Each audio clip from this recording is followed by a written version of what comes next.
Good morning. Thank you for your patience as we got ourselves organized here and got everybody here. Welcome to the subcommittee on K-12, higher education, and CIP. Will the committee secretary please call the roll? Assemblywoman Howdigi. Here. Assemblywoman Kasama. Here. Assemblyman Miller. Here. Assemblywoman Monroe Moreno. Here. Assemblyman O'Neill. Here. Assemblywoman Peters. Here. Assemblyman Yeager. Here. Senator Cannizzaro. Here. Senator Neal. Here. Senator Severs Gansert. Here. Senator Titus. Here. Assemblywoman Bacchus. And Chair Dondero Loop. Here. Thank you very much, and please mark those if we have anybody who hasn't arrived present. I think everybody's here, and welcome. Thank you. Just a reminder to please silence your electronic devices. Today we'll be closing 3 K-12 education funding budgets with the Nevada Department of Education and the Education Stabilization Account and the Pupil-Centered Funding Plan account and the account for state special education services. We've got a lot to discuss, and as most of you know, this is near and dear to my heart, so we need to be efficient with our time. So with that, we'll begin with the Education Stabilization Account, which begins on page 3 of today's closing packet. For those in the audience, if you need a copy, there is a printed copy of the closing packet available. And for those watching, the closing packet is online. Mr. Drost will take the subcommittee through the closing packet for the Education Stabilization Account and the Pupil-Centered Funding Plan, and then we'll take a quick break to switch out staff. Mr. Drost, please go ahead when you're ready. Thank you, Madam Chair, and good morning, members of the subcommittee. For the record, Adam Drost with LCB Fiscal. Today you'll be closing 3 K-12 budgets, and the first of which is Budget Account 2608, the Education Stabilization Account. The Nevada Department of Education's Education Stabilization Account was not included in the executive budget for the upcoming biennium. However, during the K-12 education work session on March 31st, the subcommittee expressed interest in including this account in the K-12 funding bill, which would make it subject to the provisions of the State Budget Act. Accordingly, fiscal staff has prepared this closing document to memorialize the closing recommendations of the subcommittee.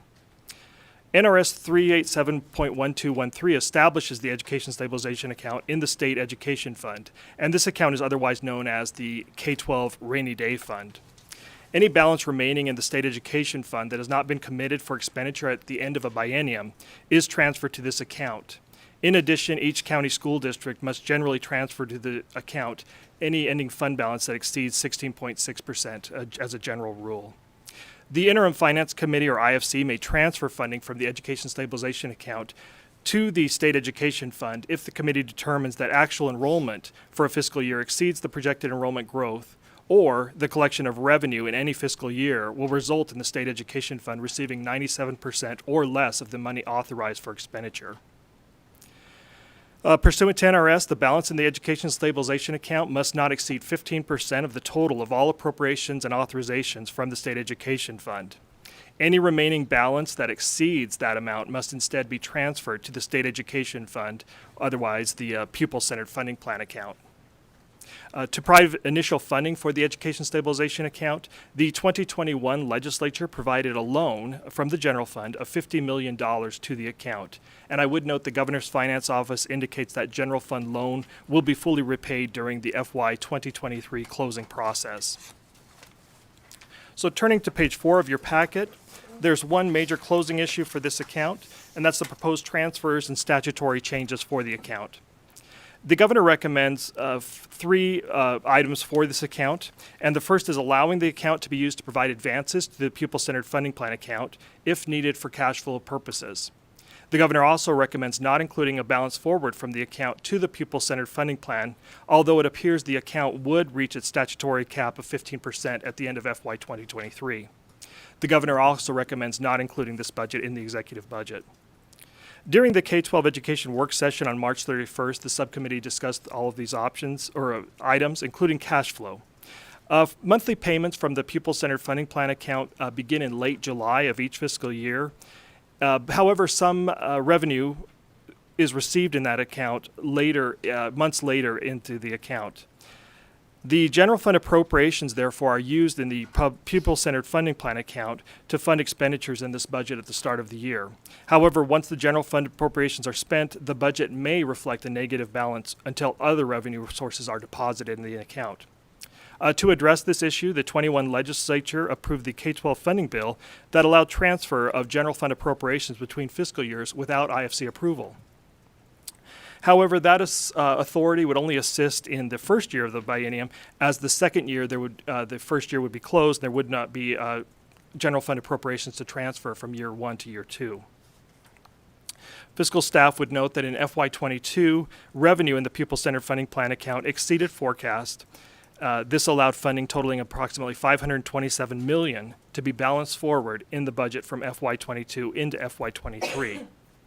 And despite that excess revenue and lower than projected enrollment, in April 2022, the Governor's Finance Office processed a non-IFC work program that transferred general fund appropriations of $88 million from FY23 into FY22. That provided the temporary cash flow needed to make payments from the account, and the Governor's Finance Office later transferred that back to the legislatively approved general fund appropriation amounts. The NDE indicates its intent is to utilize funding in the Education Stabilization Account to provide advances to the Pupil-Centered Funding Plan account, and AB 458 of this session would allow that to occur.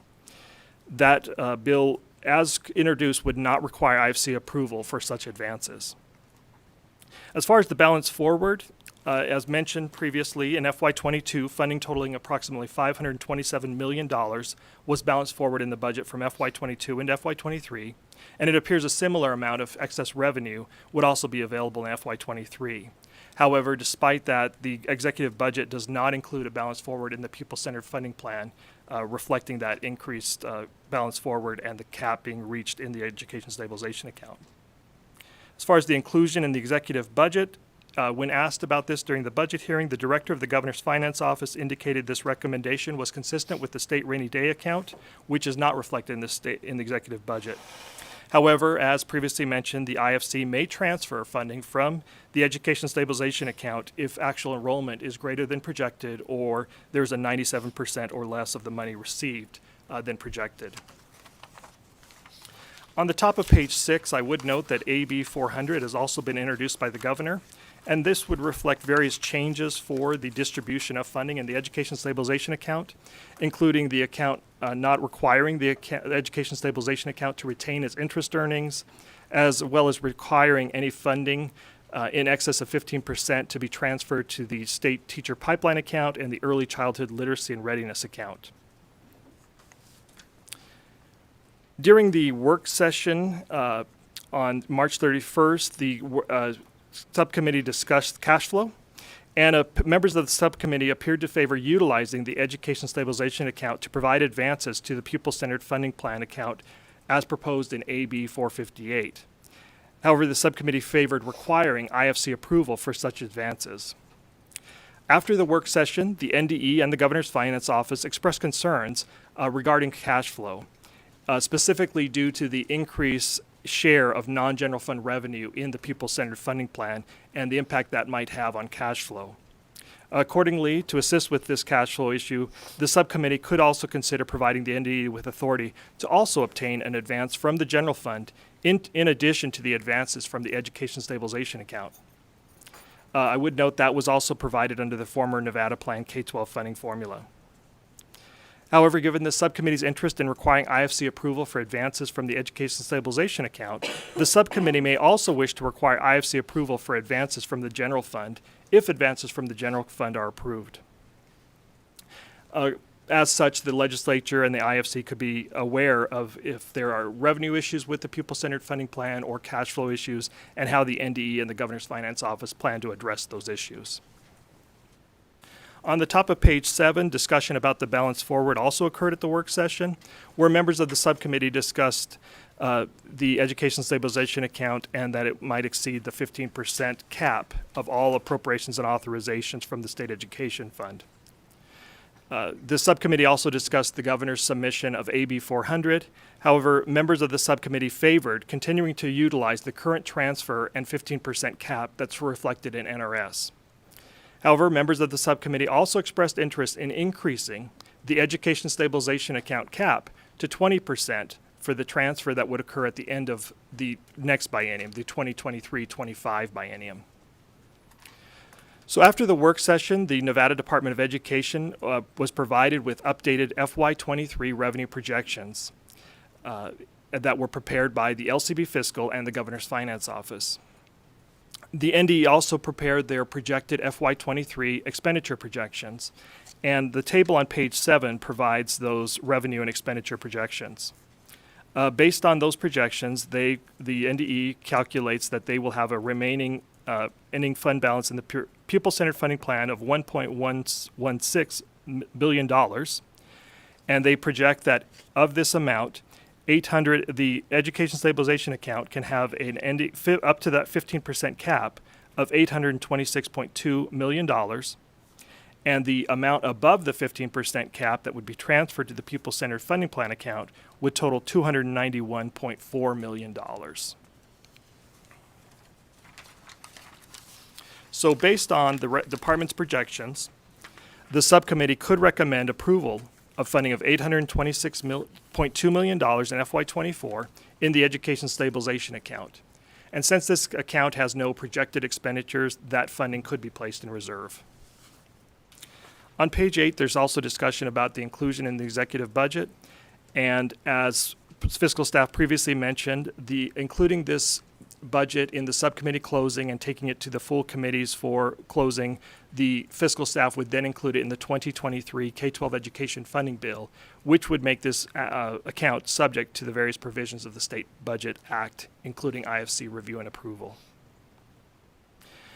After the work session, fiscal staff also met with NDE staff where they expressed concern if there was a minor shortfall of revenue in the pupil-centered funding plan account. As I've mentioned previously, the IFC may allocate funding from the education stabilization account to the pupil-centered funding plan account if there is a 97% or less of the authorized revenue collected. However, the department is concerned about those minor 3% or less revenue shortfalls. Accordingly, the NDE requested revisions to the allowable use of the education stabilization account to allow the IFC to approve transfers from the account for any shortfalls in authorizations for expenditures. Finally, the Governor's Finance Office, working with the Office of State Treasurer, prepared interest projections for the education stabilization account. Based on those projections, the account is the Office of the State Treasurer projects interest revenue of $25.6 million in FY24 and $27.2 million in FY 2025. Therefore, the subcommittee may wish to approve these interest projections so they can be reflected in the account for the upcoming biennium. And again, since this account has no projected expenditures, that funding could also be placed in reserves. So on page 9 are the decisions for the subcommittee. So the subcommittee could wish to recommend approving the Nevada Department of Education's projections that would provide funding of $826.2 million for the education stabilization account and a balance forward of $291.4 million into the pupil-centered funding plan account at the beginning of FY 2024. In addition, the subcommittee could wish to recommend approving the Governor's Finance Office and the Office of the State Treasurer's interest revenue projections, which would provide the education stabilization account with interest revenue of $25.6 million in FY24 and $27.2 million in FY25. In addition, the subcommittee could wish to recommend revising NRS 387-1213 through passage of AB 458 or other enabling legislation to allow funding from the education stabilization account to be used to provide advances to the pupil-centered funding plan account if needed for cash flow purposes. In addition, also recommending the pupil-centered funding plan account be eligible for advances from the general fund with IFC approval, if necessary, and only if advances from the education stabilization account would not provide the necessary cash flow per payments. This authority for a general fund advance could be provided through AB 458 or language in the 2023 K-12 Education Funding Bill.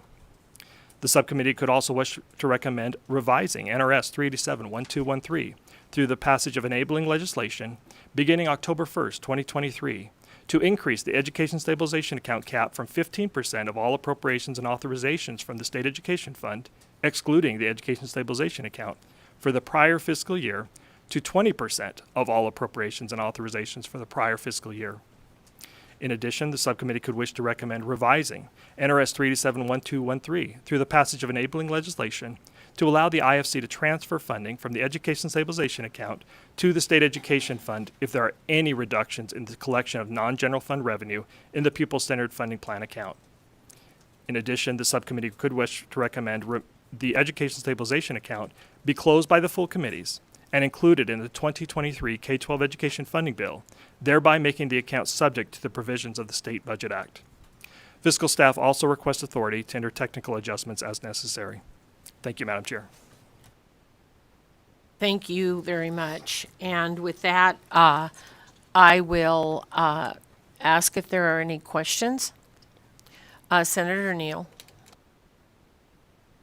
Thank you, Madam Chair. I guess I'm trying to figure out AB 400 falls into this how.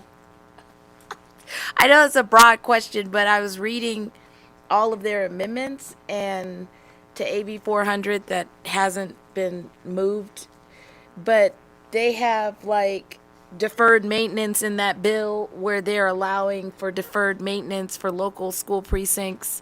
And I'm wondering if the stabilization fund or the money that we're allocating is now going to go to those uses. And I guess I'm asking that question because in a large school district, they have bonding, right, for capital improvements in schools. So I don't understand why we would roll deferred maintenance into the other part of the budget. Like, Thank you, Madam Chair. Through you to Senator Neal. Senator Neal, I can't speak to that deferred maintenance section of the bill, but AB 400, as it relates to the Education Stabilization Account, seeks to change the interest, earnings, and the distribution for the Education Stabilization Account. Currently, the account may maintain its interest earnings, but under AB 400, as introduced, those interest earnings would instead be transferred to other programs. In addition, rather than the straight 15% in the Education Stabilization Account cap and the other funding flowing forward to the pupil-centered funding plan account, AB 400 also allows this a change and fund it to other categorical programs for the Nevada Department of Education.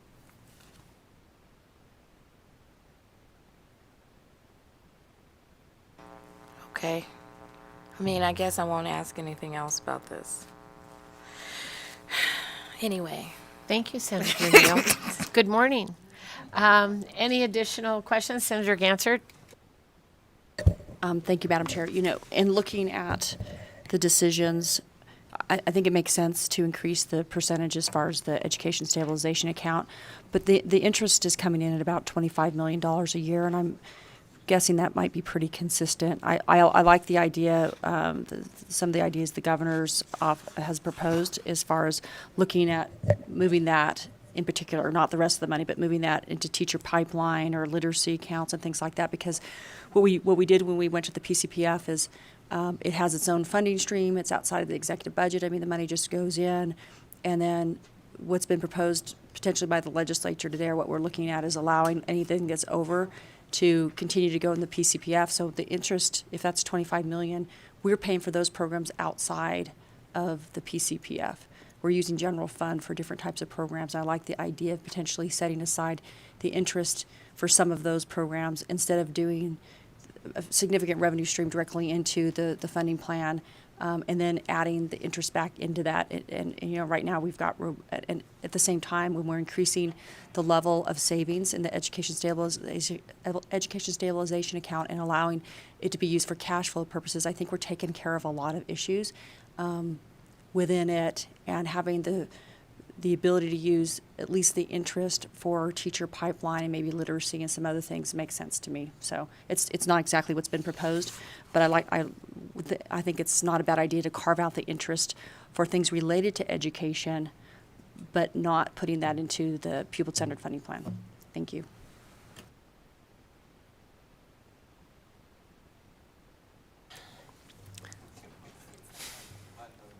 It is the button. Sometimes it's all about the button.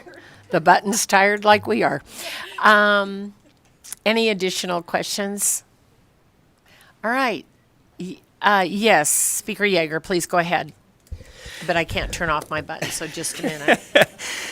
Thank you, Madam Chair. And I just wanted to say, I mean, I guess in relation to my colleague from the Senate's comment, I think it makes a lot of sense to take this interest and balance it forward into the people-centered funding formula. Number one, I mean, that goes directly into the classrooms. But I think as we're going to see later in this morning's presentation, there's an idea of having to potentially use the education stabilization account when funding, basically to maintain the funding of the way that the formula works. And so what I'm worried is I don't think that interest income is going to be consistent throughout a biennium. And so although I think I agree that the programs that were stated in Assembly Bill 400 are worthy programs, I think we need to have a discussion about what are the right size for those programs and how do we fund them, I believe, out of the general fund. So I'm supportive of the $291.4 million being balanced forward because I frankly don't think that level of funding is going to be available going forward with the interest income and with what we're planning to do with the education stabilization account on cash flow. So just wanted to say I think that's really a good plan, and it puts another $291 million into the people-centered funding formula, which I think is worthy of doing. So thank you for the time, Madam Chair. Thank you very much. And Senator Cannizzaro. Thank you, Madam Chair. I think that Speaker Yeager sort of said some of the things I was going to say just with respect to concerns about the stability of things like interest earnings and excess revenue and how we can have a different conversation. And then I just wanted to clarify, because I know now we've been talking about some of the pieces included in our closing documents for AB 400. These decisions relate to the current status of the education stabilization account and how that money, that additional money may flow into the people-centered funding plan, and doesn't, I mean, we can have a conversation about AB 400 and all of that, but I think that's a separate conversation, and nothing that we are doing today sort of affects that or requires the passage of that, and I just wanted to clarify that piece.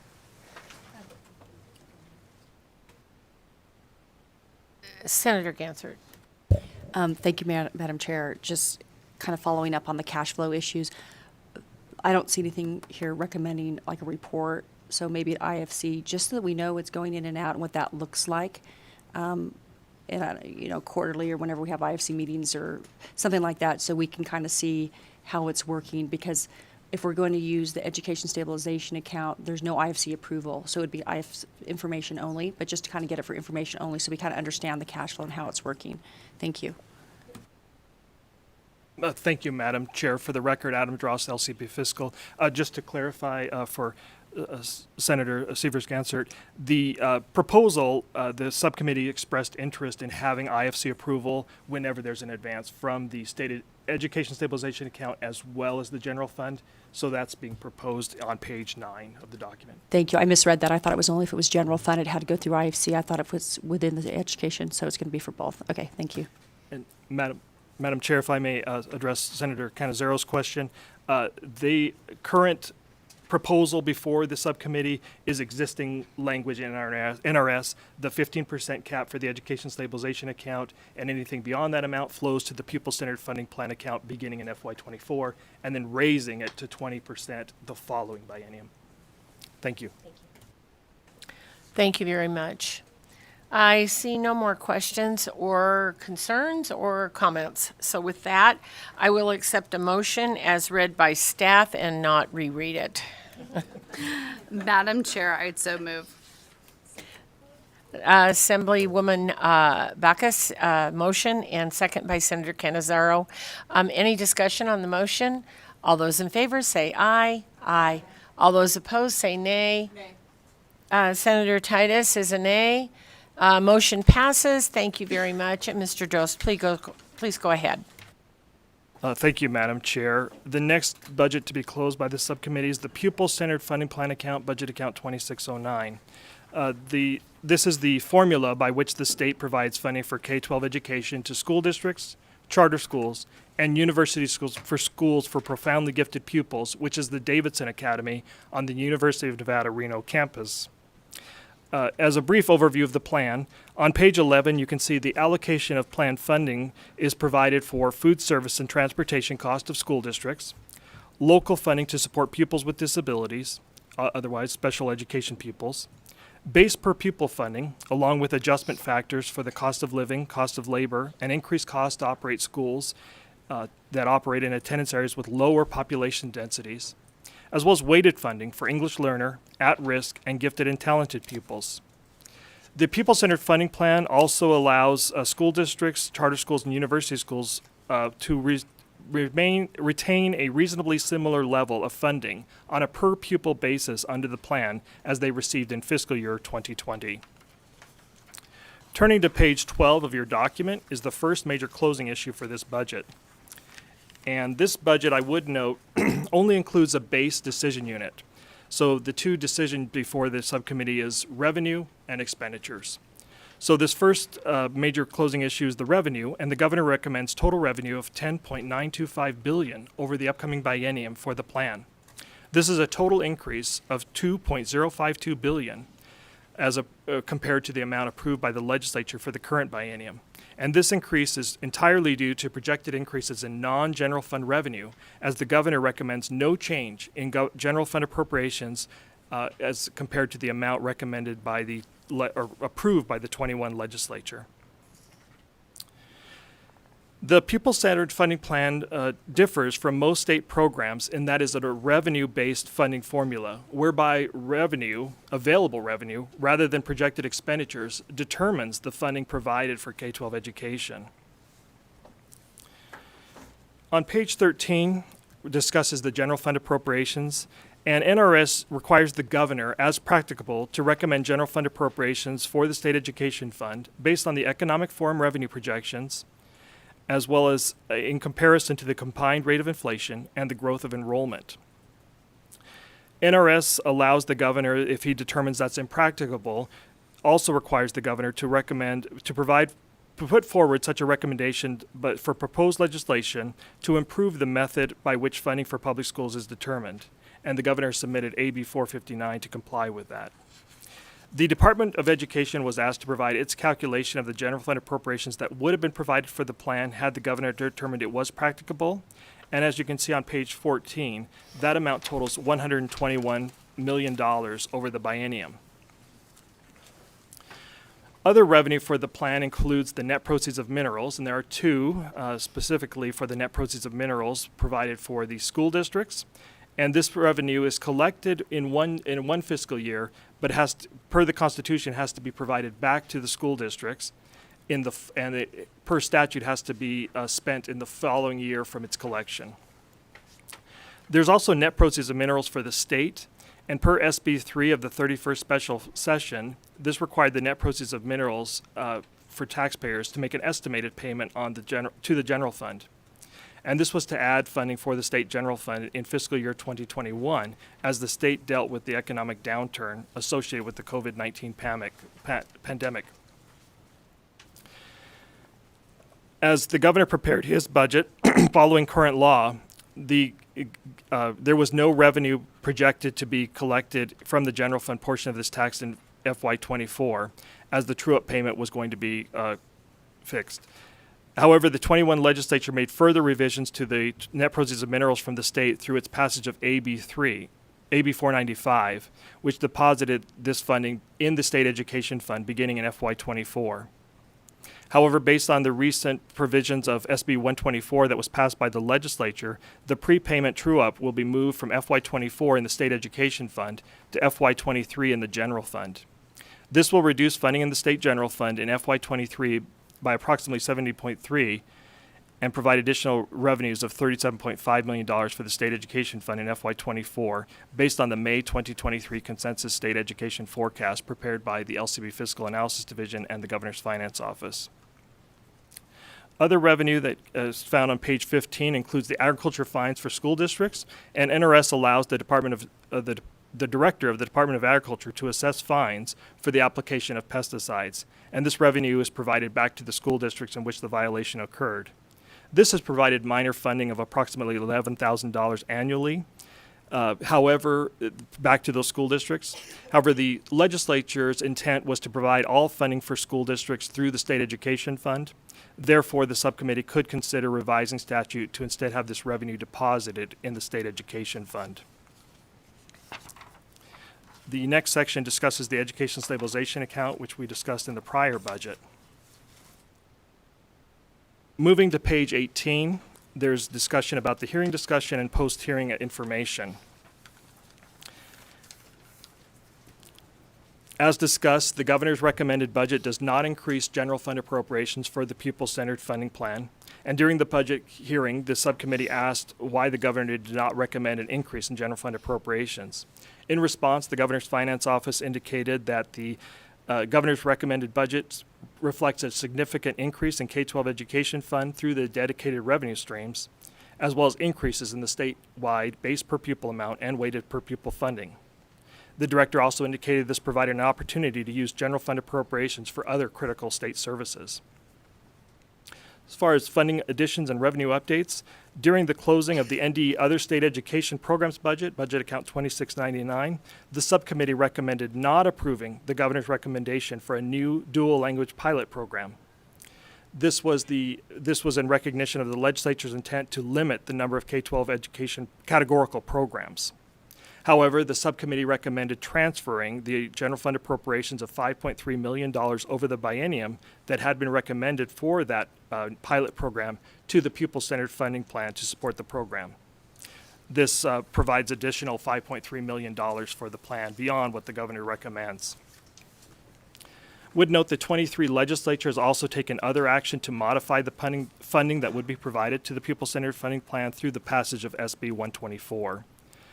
This provided additional net proceeds of minerals revenue for the plan in FY24 with the prepayments true up from FY24 in the state education fund to FY23 in the general fund.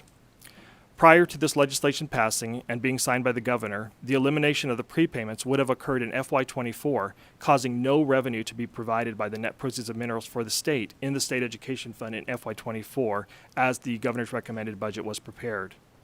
And it was originally estimated that approximately $70.3 million would be provided to the state education fund as a result of the prepayments being eliminated in FY23. However, based on updated forecasted revenue, the state is anticipated to receive $37.5 million in FY24 based on the consensus forecast. As previously mentioned as well, the director of the Department of Agriculture is able to assess fines, and that additional $11,000 could be deposited in the state education fund to support the pupil-centered funding plan account.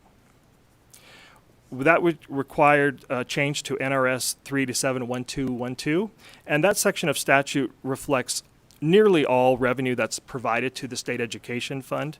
However, there are two revenue sources that are currently provided to the state education fund that could be added to that section, and that would provide the members of the public as a reference to all revenue provided for the state education fund. And that includes those two bulleted items on page 19 of your document, with the state treasurer having unclaimed property, as well as the 15% excise tax on the wholesale of recreational marijuana. Those items are currently reflected in NRS as being deposited in the state education fund. However, they're not reflected in NRS 3-7-1212, so this would provide a comprehensive list of all revenue deposited in the state education fund, cleanup basically. As I previously mentioned, the revenue projections provided for the pupil-centered funding plan are based on a consensus estimate by the Governor's Finance Office and the LCB Fiscal Analysis Division. And in December 2022, those revenue forecasts were prepared, and that was the basis for the executive budget. However, an updated consensus forecast was prepared in May 2023. And based on those updates and inclusive of the various revenue items previously mentioned, the net proceeds of minerals true-up prepayment, the Department of Agriculture fines, and the balance forward from the education stabilization account, as discussed in the previous budget, non-general fund revenue for the plan is projected to increase by $313.2 million, or 3.8% over the 23-25 biennium when compared to the projected amounts reflected in the executive budget. I would note this is reflected on page 41 of your packet, which provides the legislatively approved revenue for the State Education Fund in the first column. The following three columns provide the pupil-centered funding plan revenue as recommended by the governor for FY24, FY25, and the biennium total. And the next columns are the May 2023 updates for FY24, FY25, and the biennial total. And the final two columns compare GovRec to May 2023 projections. As you can see, some of the changes include, the largest change includes the balance forward from the prior year, and that is largely due to the balance forward from the related to the education stabilization account reaching its statutory cap of 15%, and that excess balancing forward in the pupil-centered funding plan account. Some other changes include the local school support tax or sales tax, which decreased by $26.7 million, property tax, which increased by $17 million approximately, net proceeds of minerals for the state, which increased by $28.5 million, largely reflected of SB 124 that was discussed earlier. The gold and silver tax, which decreased by $12 million. And treasurer's interest, which increased by approximately $17 million. So including the governor's recommended general fund appropriations, the transfer of general fund appropriations from the dual language program, and adjusting for net proceeds of minerals revenue for school districts that must be expended in the fiscal year following their collection, total revenue for the pupil-centered funding plan is projected to total $11.197 billion over the 23-25 biennium, an increase of approximately $318.5 million or 2.9% when compared to the recommended funding in the executive budget. And I would note, Madam Chair, there's a typo on page 20. It indicates $318.5 billion. That should be million dollars. My apologies. Further, total funding for the plan of $11.197 billion. Can we have the billion? My apologies. Total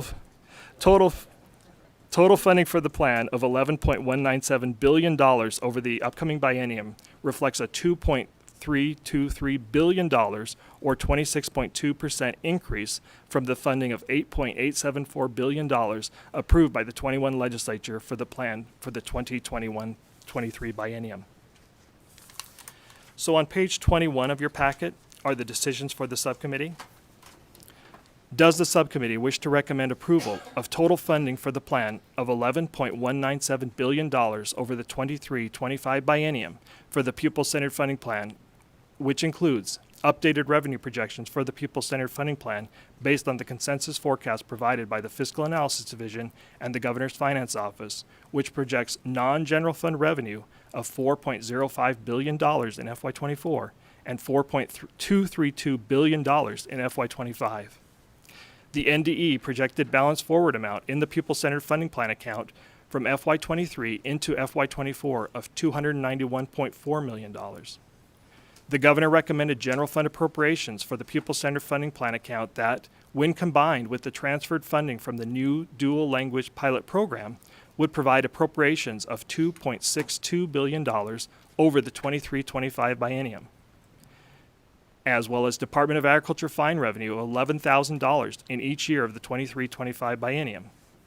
In addition, does the subcommittee also wish to recommend the Full Money Committee's request a bill draft to amend NRS 555.470 to require revenue currently distributed to school districts through the Department of Agriculture's Agriculture Fines budget to instead be deposited in the State Education Fund, and reflecting this annual revenue of $11,000 in each year of the 23-25 biennium, as well as amend NRS 387.1212 to reflect the Department of Agriculture fines and all other revenue currently provided to the State Education Fund. Fiscal staff request authority to enter technical adjustments as necessary. Thank you, Madam Chair. Thank you very much. And I'll ask if there's any questions or comments first. Assemblywoman Backus, did you have Senator Gansert? Thank you, Madam Chair. So we have significant increase in overall funding, 26.2 over the last biennium. And the other day when we were talking about assessments and we were closing, maybe that was last night, I can't remember. We have all this money, but we're not necessarily now going to be assessing the different programs. So we're funding English language learners at a substantial amount and at-risk students. And when we used to have categoricals, as you all know, we used to assess the programs themselves to see if they are working. And I'm excited about the money that we can add to education, but I think we should be assessing those programs to make sure we're maximizing their effectiveness, and also the dual language programs, right? So now we're going to put another $5.3 million in the bucket with the understanding that that's going to happen. We're going to have dual language programs or pilot programs. So I don't disagree with any of this, but I do think we need some guardrails. We need to make sure that we're not just talking about money, that we're talking about outcomes and performance and making sure these programs work and lift our children up. Because in the end, it's about education and how our students are doing. And the reason we keep adding more money is because we want to make sure that our teachers are paid, that we can lower class sizes, that we can have effective programs. But the only measurement we're going to have left are maybe the NAEPS tests, you know, the 4th, 7th, 11th grade exams, maybe the ACTs. And that's about the student, which we need to know that information, but part of it is also these programs. Do we need to adjust these programs? Are they successful? Because we're putting so much money into it. So I really think that we should be adding back the assessments, or really looking at how we address the funding that we're putting in there to make sure the students are receiving the benefits of this inflow of cash. Thank you. Any other comments? Assemblywoman Monroe Moreno? Thank you, Madam Chair. You know, when we started this legislative session, we knew we had $2 billion going into our education fund, and that was amazing numbers. But we've heard throughout this legislative session from our educators, from staff that are working with our kids, that the programs that we do have, they are working. We've seen kids come in here and testify about keeping those programs. Are doing extremely well in some of those programs, maybe some more than others. But then if we look at the money that we're adding to that, the $318.5 million in addition to the $2 billion brings us up to a 26.2% increase to go into the fund. While we can't negotiate collective bargaining contracts, I know that there's some superintendents and some districts that are listening to the funding that we have going into this fund. I would encourage them to look at that additional funding and put that money into the classrooms, into the resources that our educators need, into their paychecks moving forward, because that's money we didn't think that we were going to have. That's 26.2% increase. And yes, it will go into the English language learners, into our special education programs. That one I know works because my daughter's a special education teacher and they do amazing work. I don't know how they do it. But they can't do the work if they don't have the money. We won't be able to keep them. So I'm going to encourage our superintendents, our districts, to look at this additional funding that they will be getting and put that money where it needs to go, and that's in the pocket of our educators and our staff.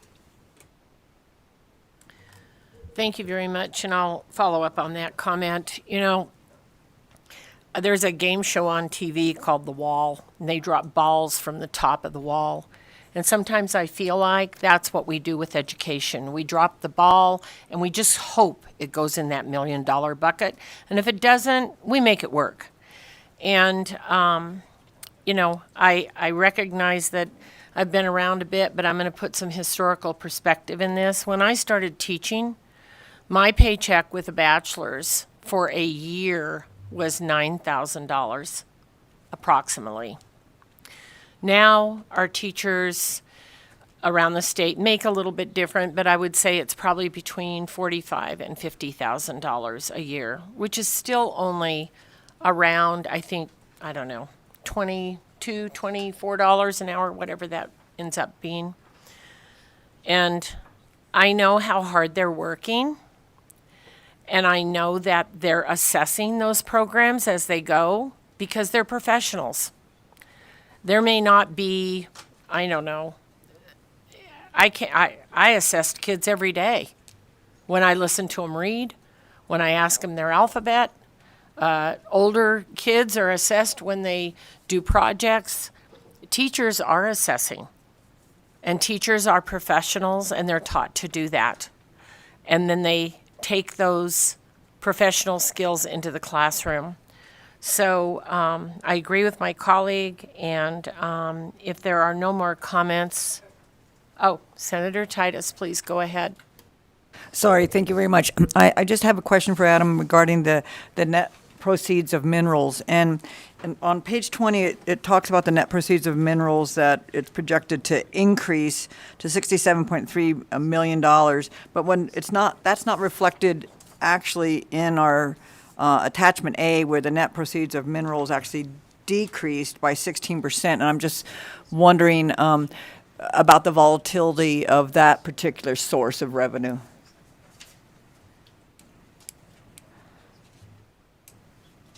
So on exhibit attachment A, it said it decreased 16%, but yet then there's a comment that it's going to increase.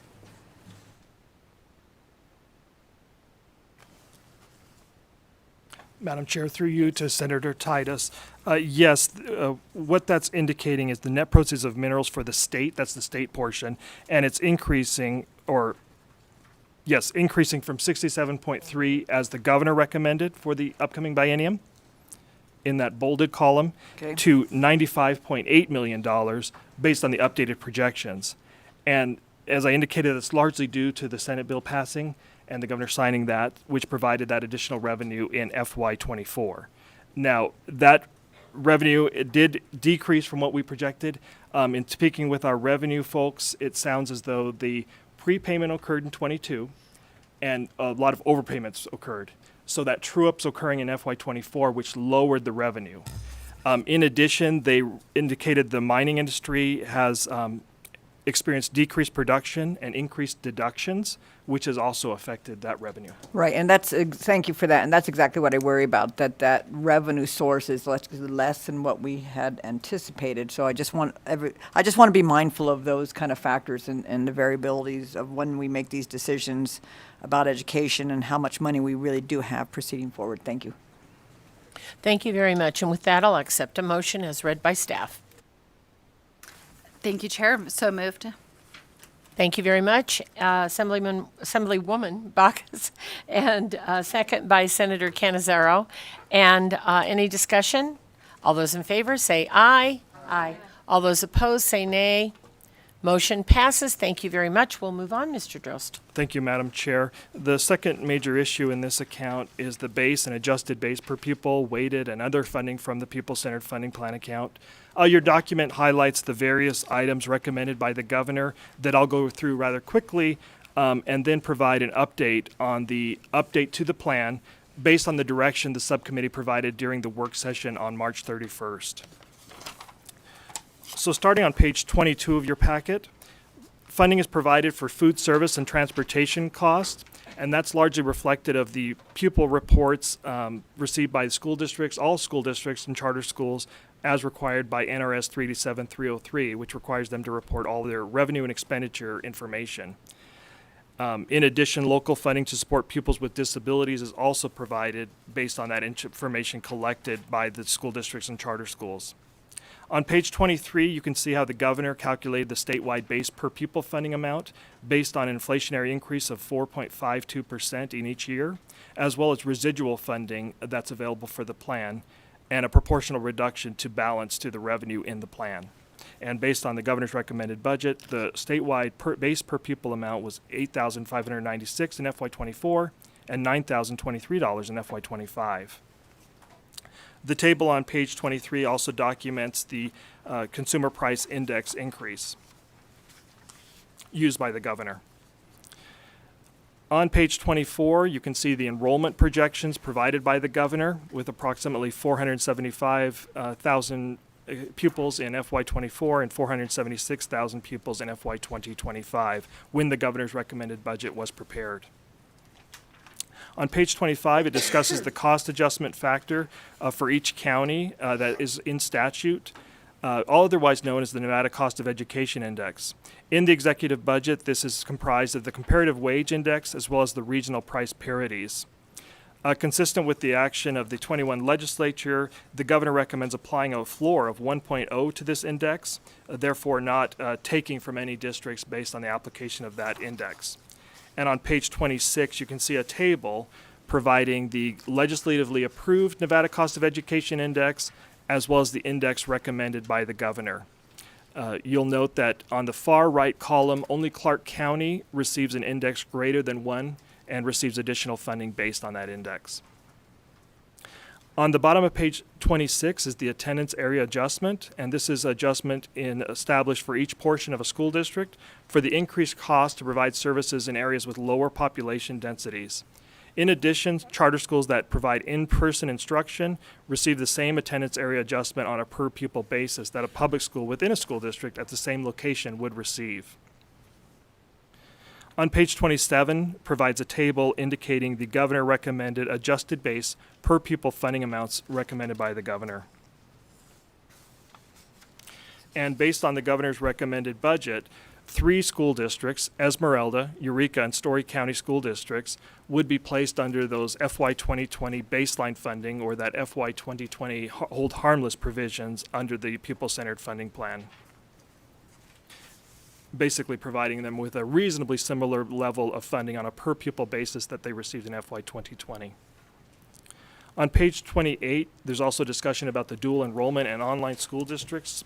With the 21 legislature provided the NDE with a letter of intent asking that they, or directing the department to work with the Commission on School Funding to review high school dual enrollment programs to determine if there's any recommended funding changes for those programs, as well as online schools operated by school districts to determine if the funding provided to full-time students at those schools should align with the funding provided to online school districts, which only receive the statewide base per pupil funding amount. I would note the Commission studied these 2 items over the interim and recommended no changes for the high school dual enrollment program, but recommended the online schools operated by school districts receive funding aligned with the charter schools. However, that recommendation was not included in the executive budget. On page 29 is discussion of the governor's recommended budget for weighted funding for English learner, at-risk, and gifted and talented pupils. I would note the executive budget provides funding for these pupils based on the audited October 1st, 2022 enrollment counts, and that is applied for both FY24 and FY25, with pupils eligible for special education funding excluded from this count. In addition, a pupil per statute only receives the greatest weight for which that pupil is eligible. And as you can see, the governor recommends a weight for English learner of 0.50, a weight for at-risk pupils of 0.30, and a weight for gifted and talented of 0.12. Would also note the at-risk pupil count decreased dramatically, and that is related to the change in the governor's recommendation for the identification of at-risk pupils, moving from use of free or reduced price lunch to the grad score data based from the Infinite Campus student data system. And that led to a decrease in the number of at-risk pupils being identified. As I mentioned, the October 1st, 2022 enrollment count was used to identify these pupils. However, the department, consistent with the current biennium, would like the authority to update the FY25 count based on weights based on the October 1st, 2023 enrollment counts, and they would come to IFC and receive authority to maybe transfer authority between categories or receive a request from the Education Stabilization Account if it's an increase in funding needed to make that adjustment.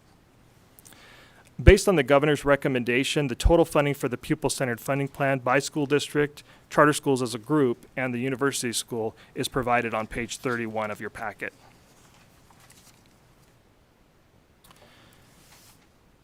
So, Madam Chair, as I mentioned, the subcommittee provided direction to the Department of Education as well as the fiscal staff for updates on the plan, and that begins on page 32 of your packet. The department or the subcommittee provided direction, and all of that has been incorporated into an update that is provided and that I'll walk you through. For transportation costs, although the Commission on School Funding recommended transportation funding be provided to charter schools and university schools for profoundly gifted pupils, the executive budget does not recommend that funding be provided to those schools.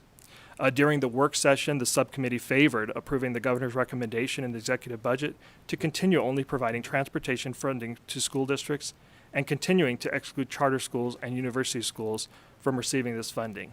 And the updated pupil-centered funding plan continues to reflect only school districts receiving transportation funding. As far as local funding to support pupils with disabilities, during the budget hearing, it was noted that there appeared to be various anomalies related to the local funding to support pupils with disabilities. In response, the Department of Education continued to work with school districts and charter schools to determine if any corrections were needed for the FY22 revenue and expenditure information that was reported in compliance with NRS. After this work was completed, the NDE updated its NRS 387-303 report that's required by the school districts to report their expenditures and revenues, and that serves as a basis for the local funding to support pupils with disabilities. And based on those corrections, the department did increase that funding by an additional $10 million. The NDE also made an adjustment in the calculation of local funding for pupils with disabilities, where the department identified an issue whereby school district-sponsored charter schools are receiving this funding from their sponsoring school district as well as on an individual school basis through the pupil-centered funding plan. The NDE and the Governor's Finance Office agree this funding, which was not excluded from the initial calculation in the executive budget, should be excluded from the funding tier. This change appears reasonable, as the charter schools would have received this funding from both the school district and the state under the former calculations. Accordingly, the funding provided by the sponsoring school districts has been excluded from the updated pupil-centered funding plan model. For the inflationary adjustment calculation on page 32, the governor recommends the statewide base per pupil amount increasing by the 4.52% consumer price inflationary increase from calendar year 2020 to calendar year 2021. However, the state has continued to experience inflationary increases in recent months, with the increase from calendar year 21 to calendar year 22 reflecting an 8.01% increase. There can be significant variation in the annual inflationary changes, and it can also reflect a negative increase as experienced during the Great Recession. During the budget hearing and the subsequent work session, there was discussion about the use of an inflationary increase from a single period or a single year to budget for future increases. The subcommittee favored using the governor's recommended increase of 4.52%, which is consistent with NRS. However, the subcommittee also favored utilizing a 3-year average to calculate this change in the future. This would allow for a smoothing and take into account those drastic annual increases or decreases. Accordingly, the subcommittee may wish to recommend NRS 387-1214 and NRS 387-12455 be revised effective July 1st, 2023 to define the rate of inflation for the pupil-centered funding plan as the percentage increase or decrease for the Consumer Price Index for all urban consumers, the West region, as published by the United States Department of Labor for the immediately preceding 3 calendar years. On page 33, there's a table that provides the enrollment update provided by the Nevada Department of Education. And the Nevada Department of Education, as indicated during the budget hearing, reviewed the enrollment counts and provided an update. And this update basically looks at FY23 enrollment year to date, which the department now estimates would total 470,812 pupils, and estimates a 0.10 increase in the future fiscal years. And the table provides that change compared to the governor's recommended budget. And as you can see, that's a reduction of approximately 4,400 pupils in each year of the upcoming biennium. The updated pupil-centered funding plan model reflects the updated NDE enrollment projections. And I would note that although there may be uncertainty regarding enrollment and any future changes, the IFC may transfer funding from the Educational Stabilization Account to the State Education Fund if the committee determines funding is needed due to actual enrollment exceeding projections. For the statewide base per pupil funding, based on the various updates for the plan, the statewide base per pupil funding amount was increased from the amounts reflected in the executive budget. And those increases can be found on the table on the top of page 34 of your packet. And as you can see, the governor recommended $8,596 for FY24, and that number has been increased based on the update of $8,966 in FY24. Similarly, in FY25, the governor recommended $9,023, and that number has been increased to $9,414 in FY25. This was calculated basically providing an approximately same dollar amount increase between those two fiscal years. And I would note that it also reflects approximately a 5% increase in the second year of the biennium, consistent with the governor's recommended budget. For the cost adjustment factor, during the work session, the subcommittee recommended favoring accepting the Commission on School Funding's recommendation to apply an index of 1.00 for all counties for the 2023-25 biennium only. Accordingly, an index of 1.0 has been applied to all counties in the updated pupil-centered funding plan model, which has effectively removed any funding adjustment for that index. The subcommittee may also wish to recommend the full committees issue a letter of intent to the Department of Education to work with the Commission on School Funding to study and recommended changes to the Nevada Cost of Education Index, so a cost adjustment factor may be applied to the plan as specified in NRS. As far as funding for online school district schools, during the work session, the subcommittee expressed concern about school districts receiving FY 2020 baseline funding that also operate online schools and the possible interplay between those two factors. The subcommittee recommended approving the governor's recommendation to continue to provide online school district schools with the adjusted base per pupil funding amount. However, the subcommittee also expressed interest in recommending the full committees issue a letter of intent to the department requiring it to work with the Commission on School Funding to study the effect and develop recommendations on providing school districts receiving FY 2020 baseline funding with the statewide base per pupil funding amount for their online schools. Based on the direction from the subcommittee, the updated pupil-centered funding plan model reflects all online school district schools receiving the adjusted base per pupil funding amount. For the hold harmless calculation, after the budget hearing, it was noted the governor's recommended budget had a discrepancy in the calculation. Specifically, a consistent formula that was not applied for this calculation. However, the governor's recommended budget provided a consistent hold harmless amount for those school districts by providing an adjusted base per pupil amount that was equivalent to the per pupil amount received by the school district in FY 2020 under the Nevada Plan funding formula. However, under the updated calculations that have been provided by the department and incorporated into the updated model, these school districts now receive the same amount of funding on a per pupil basis as they received in FY 2020 under the Nevada Plan funding formula, as well as the K-12 categorical funding received in FY 2020. To accomplish this, the weighted funding for those school districts remain at the same amounts awarded in FY 2020 under the K-12 categorical programs, and the adjusted base per pupil amount for those school districts is adjusted. With an increase if their enrollment is projected to increase, or a decrease if their enrollment is projected to decrease. And it appears this complies with NRS, which generally requires the pupil-centered funding plan to provide a reasonably similar level of funding on a per pupil basis under the pupil-centered funding plan that they received in FY 2020. As I previously mentioned, for weighted funding, the October 1st, 2022 audit enrollment counts were used for both FY24 and FY25, and the governor recommends weights of 0.50 for English learners, 0.30 for at-risk pupils, and 0.12 for gifted and talented pupils. During the work session on March 31st, the subcommittee expressed approval for using the grad score to identify at-risk pupils. However, the subcommittee also directed fiscal staff and the department to update the weights to reflect funding of 0.45 for English learner pupils, 0.35 for at-risk pupils, and 0.12 for gifted and talented pupils. And consistent with that direction, the updated model reflects those weights. Additionally, the department provided authority on page 36, there's a table that provides the governor's recommended weights and funding for the weighted categories. And the bottom portion of that table reflects the updated weights based on the subcommittee direction and the funding provided for those weighted populations. The subcommittee could also recommend providing the department with the ability to update its weighted enrollment in the second year of the biennium, FY25, based on October 1st, 2023 enrollment counts. So for total funding for the pupil-centered funding plan, the table on page 37 of your packet provides the FY24 and FY25 funding by school district, charter schools as a group, and the university schools under the pupil-centered funding plan based on all of these updates. I would note these are all draft projections and do not reflect final amounts.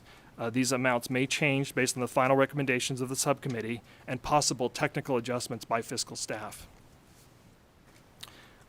And you should also have attachment B, which provides the funding distributed for each school district, all charter schools combined, and the university schools, as approved by the 21 legislature for the current biennium, the amounts recommended by the governor for the upcoming biennium, and the revised amounts based on May 2023 updates for revenue and other adjustments for the plan.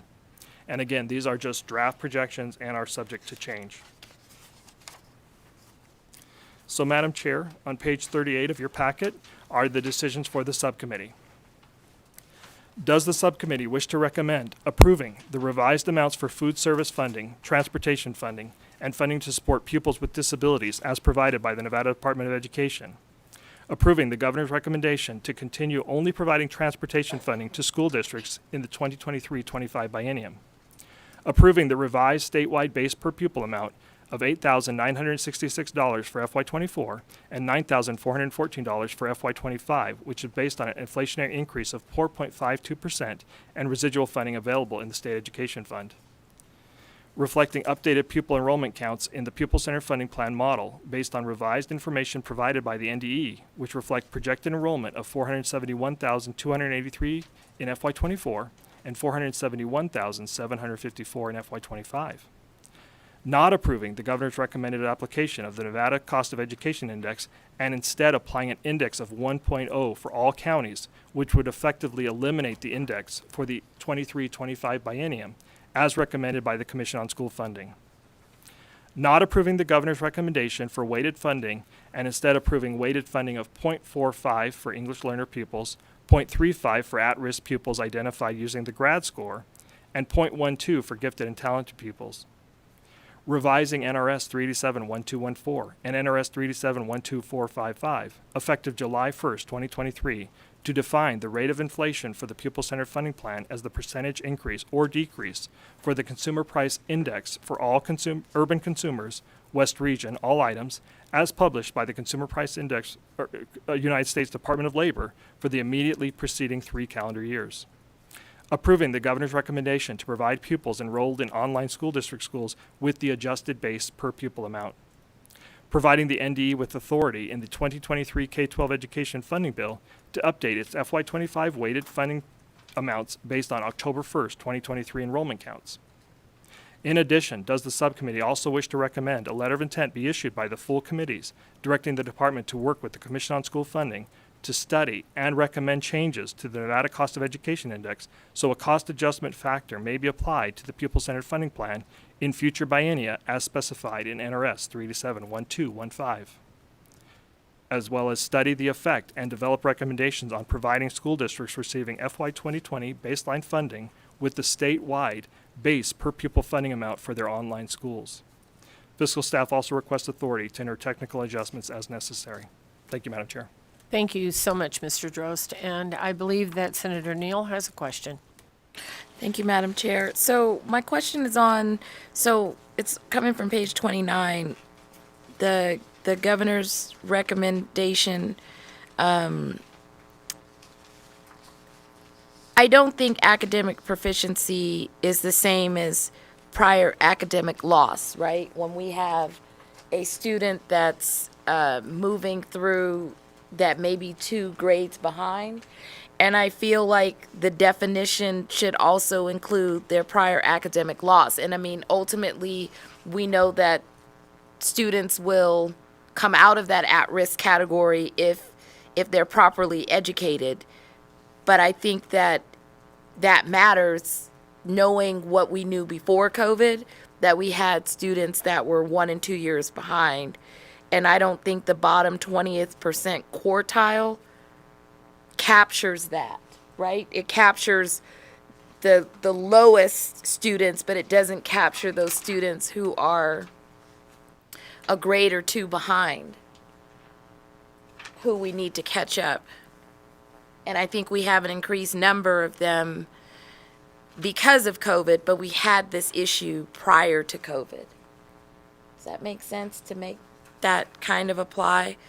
Because I just think that would be more of an accurate depiction of what's going on, regardless if it's rural or urban. And second question is, I'm not really clear on grad score, like how that's applied to elementary kids, like how that fits a third grader. It's always been fuzzy since it's been discussed, and it remains fuzzy on how this applies to someone that's in an elementary school.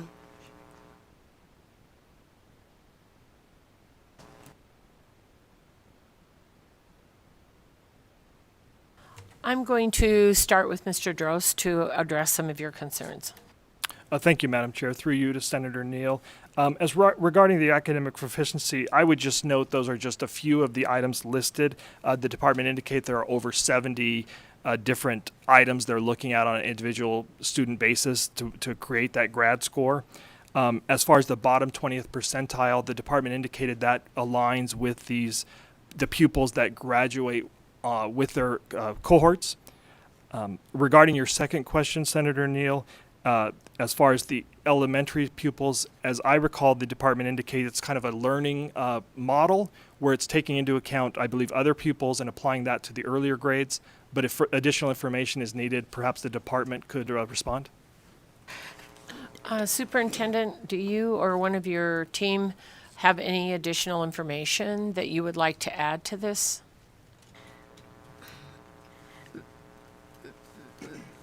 Madam Chair, before they speak, I really want, in the interim, if we could dial into this a little bit more in terms of maybe getting additional data on this methodology so we can see how it performs over the interim for students, because we get theory, right? But we're not seeing the actual implementation of it and how the data is going to reflect what's really going on with students. And I just think it will help give us some clarity for the future on whether or not this is tweaks need to be made in the future regarding this decision. Thank you. Please go ahead when you're ready. Deputy Superintendent Megan Peterson for the record. So I think it's important to step back and look at the entire intent of the grad score, which is to look at every student individually, regardless of where they are in their educational career, and say, are you on track with all of your performance, proficiency, what other students are experiencing in comparison to you that would set you back from graduating with them at the same time that you are scheduled to graduate. So ideally your senior year, right? And so a third grader will have a grad score because it's looking at your progression along the scale towards the point of graduation to say, in this area, you're performing less than what your peers are, or because you've moved more times than similar peers who are on track to graduate, that you have experienced a gap in your education, and so therefore you need additional support to bring you back up with your peers so that you can graduate by the time you've met all of the requirements for the state. So it's a holistic look at every student in comparison to those who are on track and prepared to graduate in time. Madam Chair? Please. So grad score is not new, right? You've been using it. How many years have you been using it? Superintendent Ebert, for the record, thank you for the question, Senator Neal. 2 years it has been in functioning, up and running. So I guess my concern is that you used it during COVID. So my concern is whether or not this is, I want to see it in real play, right? When kids are actually in school, not online learning. And I want to understand that this is actually going to identify the academic loss and then trigger the targeting that needs to occur at a local school precinct. And and I'm saying this because of the history prior to you adopting grad score, and then making sure that this really is going to get that outcome that we need. Because at the end of the day, if the grad score and the at-risk is not triggering the plan, not triggering the target and the supports, it doesn't matter, right? We should, if this works in 2025, you should be coming back to us saying that the third grader that was reading at a first grade level no longer exists. I know that's ambitious, but I'm saying we should have direct movement where that kid should be at level, right? Our below and emerging should dissipate if this is accurate. And truly the dollars go towards the local school precincts, which are now the individual schools, and the large school districts are held accountable for this, because it doesn't matter, right? And that's what my concern is, that we have a lot of students who are below grade level, a lot of students who didn't learn in COVID digitally, and now they are running themselves through school.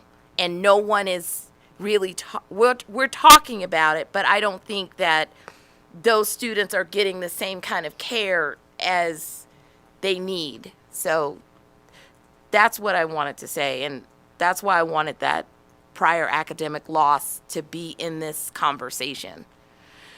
Thanks, Madam Chair.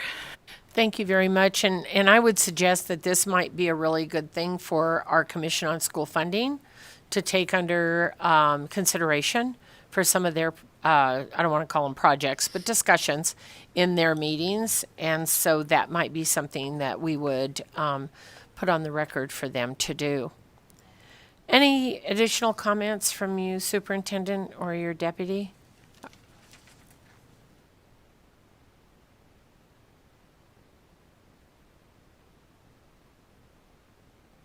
Superintendent Ebert, for the record, thank you. 100% agree with what the senator had indicated and what Deputy Peterson had indicated as well. What we have had as a state, and we're very fortunate to have, is the data that exists within Infinite Campus. Infinite Campus itself has been 10 years as a state. There are very few states that have that longitudinal data. And so we are strategically using that data, and school districts, as noted earlier, have had available to them the grad score portion of it for the last 2 years. So to your point, there should be gains, and we should see those students that have been, that are identified not proficient in reading, mathematics, our core subject areas, all of the other services that our students need to be able to achieve because of the current environment that we have in our state. That expectation is there. These dollars that, and how you have allocated them or will allocate them, will do just that. The report on all of those questions and statements that you made should be, when we're sitting here, not 2 years from now, but next year. We should have the conversation with all of you, the school district leaders, as well as the next biennium.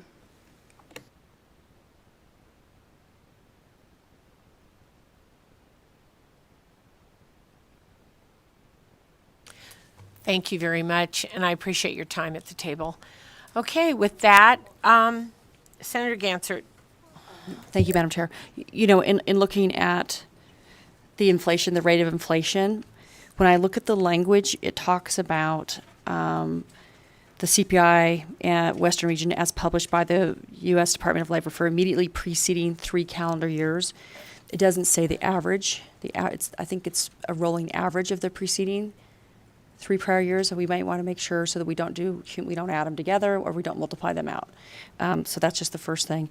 And then in looking at attachment B, I just want to take a moment. You know me, I always do a little bit of math to recognize, if you were to look at fiscal year 23, we were funding about $9,184 on average, $9,184 if you just divide the math out. And the expectation, or what we're looking to appropriate by fiscal year 2025, is going to go up to $12,125, which is almost $3,000 more per student. $3,000 more per student. And we've never seen an increase like that. We really are moving towards obviously significant improvement in funding for education. And I think sometimes we just don't take a moment to recognize that, the progress that we've made, and this funding formula, being a revenue-driven model, is really putting so much more money into education, where we should have the expectation of moving the needle. We should expect our children to be literate at third grade, read by third grade, because my colleague, Senator Needle, was talking about outcomes and at risk and all those things. And when you start thinking about if a student can read by third grade, their whole trajectory changes. And I don't remember hearing a number from the superintendent of schools this biennium, this session, but last session, I think there was a number of about 114,000 students in Nevada out of roughly 485 that were not reading at grade level. And that's etched into my brain, and I really expect that those numbers to go down, that we raise proficiency rates and we raise the bar for all of our students. And while we'll have folks who keep asking for more money because we're not at the national average, we've made immense progress at almost $3,000 more per student. So I'm looking forward to seeing the outcomes, given the huge improvement in funding that we're able to provide this biennium. Thank you.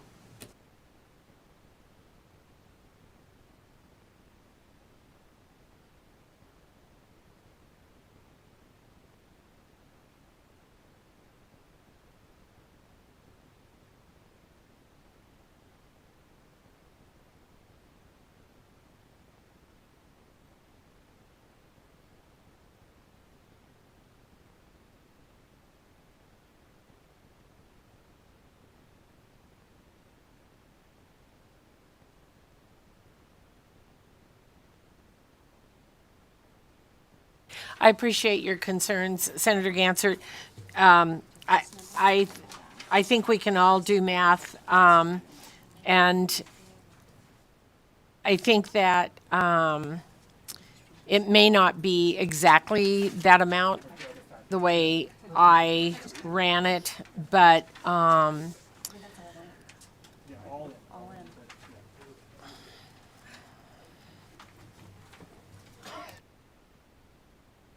I guess if that's all in, that would be the case, but the truth of the matter is it's probably only about $300 per student with the excess. So, and in my opinion, you're right, we have made great strides, but we came from way behind on the train track to move forward. So I'm okay with it. So with that being said, are there any other comments or questions? With that being said, we need to make a couple addendums to the decision. So I'm going to I'm not going to ask you to read the entire thing, but would you please just clarify what we are adding to the motion, and then we'll ask for the motion. Sure, Madam Chair. Again, for the record, Adam Drost, LCB Fiscal. The one change is the revision for the subcommittee for consideration of NRS 387-1214 and NRS 387-12455. And this relates to the Consumer Price Index change. So effective July 1st, 2023, to define the rate of inflation for the pupil-centered funding plan as the average percentage increase or decrease for the Consumer Price Index for all urban consumers, West Region, all items, as published by the United States Department of Labor for the immediately preceding 3 calendar years. So the average of those 3 calendar years. The other item is maybe additional bullet on the last section for a third item for that letter of intent to have the department work with the Commission on School Funding to study the grad score and perhaps the effectiveness of that grad score to identify at-risk pupils, as indicated by Senator Neal. Thank you. Okay, thank you very much. So with that, I'll accept a motion. Madam Chair, I would so move as stated by and clarified by fiscal staff. Thank you very much, Assemblywoman Bacchus, and a second by Senator Canizaro. Any discussion on the motion? Seeing none, all those in favor say aye. Aye. All those opposed say nay. Senator Titus is a nay. Motion passes. Thank you very much, Mr. Drost. We'll move on. Thank you, Madam Chair. The other closing items for this budget include the transfer of the dual language pilot program funding. As previously mentioned, the subcommittee recommended not approving that dual language program. Instead, the subcommittee recommended transferring the revised general fund appropriations of $5.3 million over the upcoming biennium to the pupil-centered funding plan and using that funding to support the plan. Fiscal staff entered technical adjustments to reflect this transfer of general fund appropriations and reflect those expenditures in the pupil-centered funding plan expenditure category.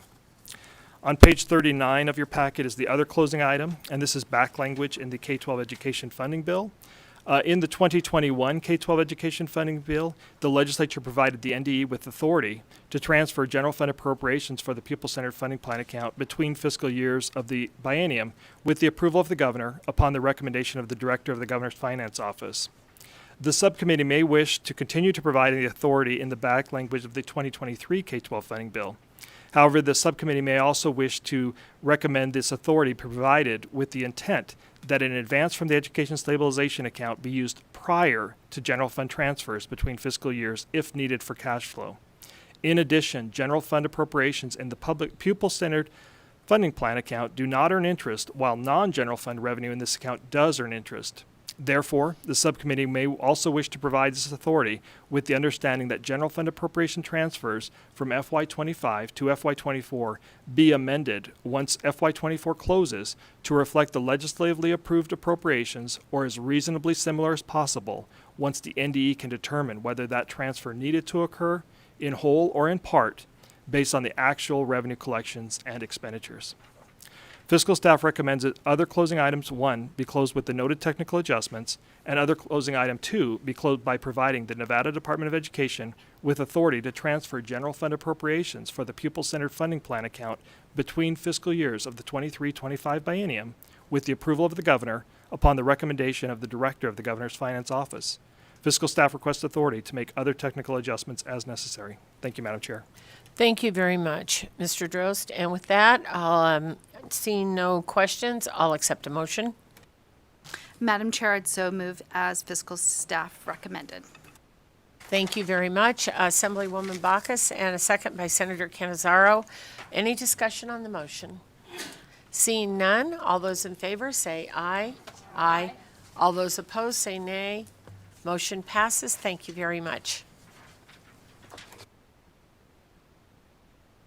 Okay, we're going to take just a 1-minute recess here and switch out people and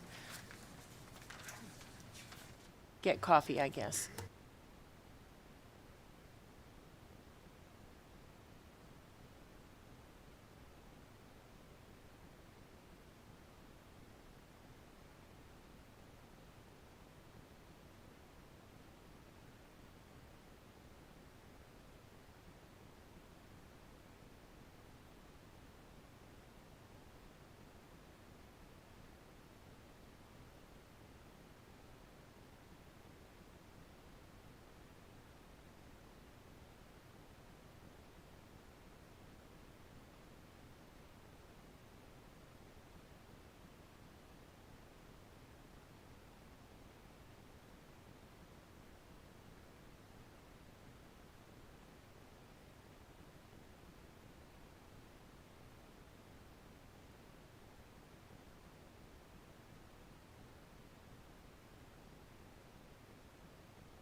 Okay, I'll call us back to order if everybody's ready and willing.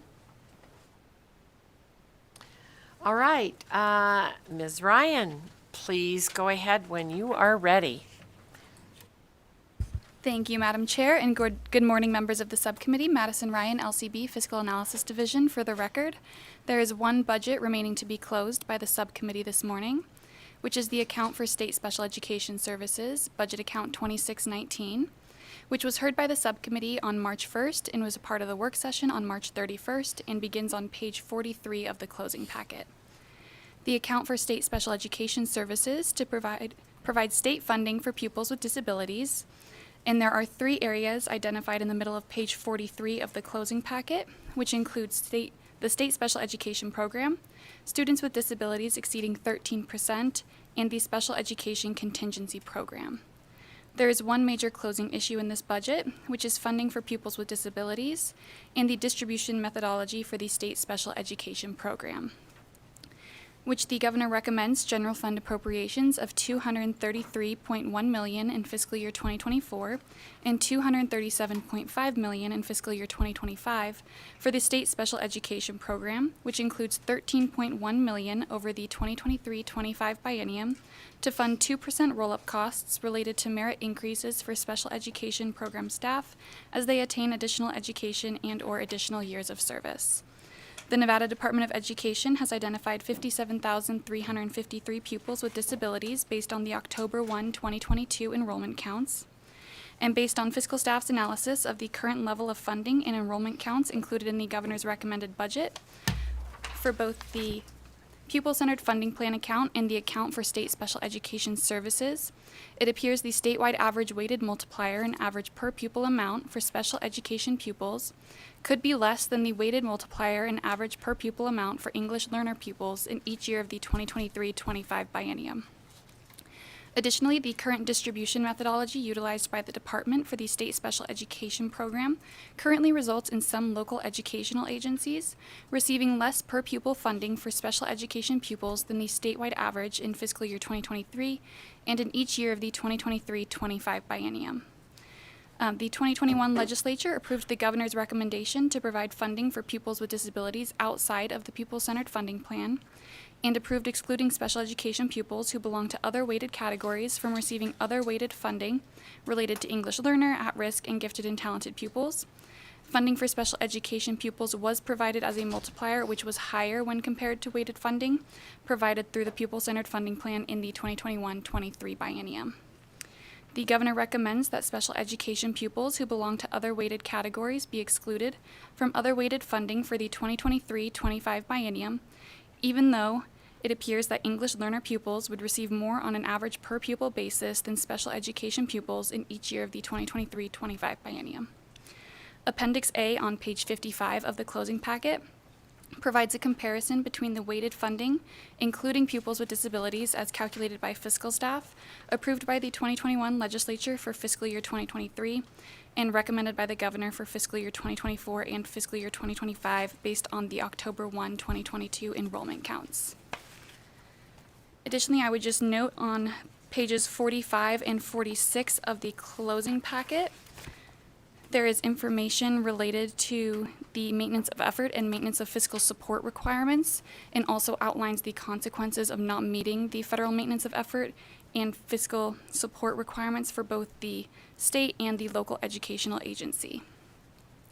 Additionally, based on the department's current methodology, the level of funding provided to school districts with static or decreasing special education enrollment is held at a somewhat consistent level. Alternatively, entities that have growth in special education enrollment, such as the State Public Charter School Authority, are also held at a somewhat consistent funding level, which reduces the funding provided on a per-pupil basis. Appendix B provides an overview of the current methodology the department uses to distribute a similar level of state special education funding and the impact this distribution methodology has on the average per pupil amount and the average weighted multiplier, and also identifies those school districts, charter schools, and the University School for Profoundly Gifted Pupils that received a per pupil amount and had a calculated weighted multiplier less than the statewide average in fiscal year 2023 and fiscal year 2024 and 2025. Additionally, there are various scenarios which were provided at the March 31st, 2023 work session based on the governor's recommended budget, as outlined at the bottom of page 47 of the closing packet. The subcommittee favored scenario B during the work session, which would provide a per pupil amount higher than what is recommended for English learners in each year of the 2023-25 biennium. Additionally, on page 48 of the closing packet, It provides other alternative funding scenarios provided for the subcommittee's consideration during the work session and included reducing the weighted multiplier for English learners in the pupil-centered funding plan as well as other options. Additionally, during the March 1st, 2023 budget hearing, the department indicated that it is in the process of contracting with subject matter experts to review and study the current distribution methodology for state special education funding and the various factors related to the distribution of this funding. The subcommittee could recommend the full committees issue a letter of intent directing the department and the Commission on School Funding to study the state special education program and a target weighted multiplier similar to the Commission on School Funding's recommended weighted multipliers of 0.50 for English learners, 0.30 for at-risk, and 0.14 for gifted and talented pupils, and report its findings as well as the findings by WestEd to the Interim Finance Committee for possible consideration as the executive budget for the 2025-27 biennium is developed. Additionally, during the March 31st, 2023 work session, the subcommittee favored reducing the weighted multiplier for English learners from 0.50 as recommended by the governor to 0.45 for the 2023-25 biennium, which could result in the statewide average weighted multiplier for the state special education program being the highest weighted category for the 2023-25 biennium. Based on the updated information in the pupil-centered funding plan for the 2023-25 biennium, it appears that the average per pupil amount for the state special education program is expected to be higher than the average per pupil amount for English learners in fiscal year 2024, but not in fiscal year 2025. Additionally, during the work session on March 31st, 2023, the subcommittee favored providing additional funding for the state special education program, as outlined in Scenario B presented earlier in this document, which was calculated based on the weighted funding included in the pupil-centered funding plan and the account for state special education services as recommended by the governor, and prior to any updates provided in the May 2023 for the pupil-centered funding plan. The concept of Scenario B as favored by the subcommittee was to provide each school district, charter school, and the university school for profoundly gifted pupils with a minimum special education per pupil amount in each year of the 2023-25 biennium, higher than the per pupil amount for English learners in each year of the biennium in the pupil-centered funding plan, and was to ensure that each school district, charter school, and the university school for profoundly gifted pupils would be provided with a per pupil amount at least equal to the projected statewide average per pupil amount for state special education as calculated in Appendix C. Based on this updated information, the per pupil amount for state special education funding of $4,115 and the average weighted multiplier of 0.46 in fiscal year 2024 would be higher than the per pupil amount and weighted multiplier projected for English learners in fiscal year 2024. However, additional funding would still be needed in 2024 under the concept of Scenario B to provide all school districts, charter schools, and the university school for profoundly gifted pupils with at least the statewide average per pupil amount. Should the subcommittee still wish to provide additional funding for the state special education program for the 2023-25 biennium, based on the concept of Scenario B as revised to take into consideration the May 2023 updates to the pupil-centered funding plan, this would require additional general fund appropriations of $11.1 million in fiscal year 2024 and $13.8 million in fiscal year 2025 when compared to the governor's recommended budget.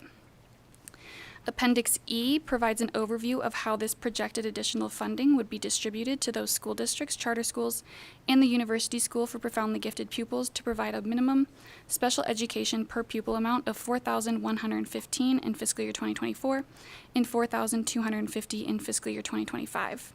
I would also just note that while Scenario B is projected to provide each school district, charter school, and the university school for profoundly gifted pupils with a per pupil amount of at least $4,115 in 2024 and $4,250 in fiscal year 2025, these projections could change when implemented by the department based on updated enrollment information when the school years begin in fiscal year 2024 and 2025.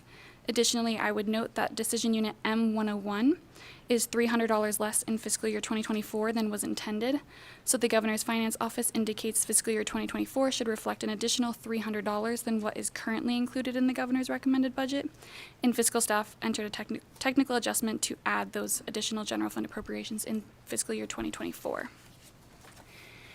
And the decision for the subcommittee can be found on page 51 of the closing packet. And does the subcommittee wish to, option 1, recommend approval of the governor's recommended funding of $233 for 2024 and $137.5 million in fiscal year 2025 for the state special education program, which includes $13.1 million over the 2023-25 biennium to fund 2% roll-up costs and may not provide the highest weighted funding when compared to the weighted funding recommended in the pupil-centered funding plan for English learner at-risk and gifted and talented pupils.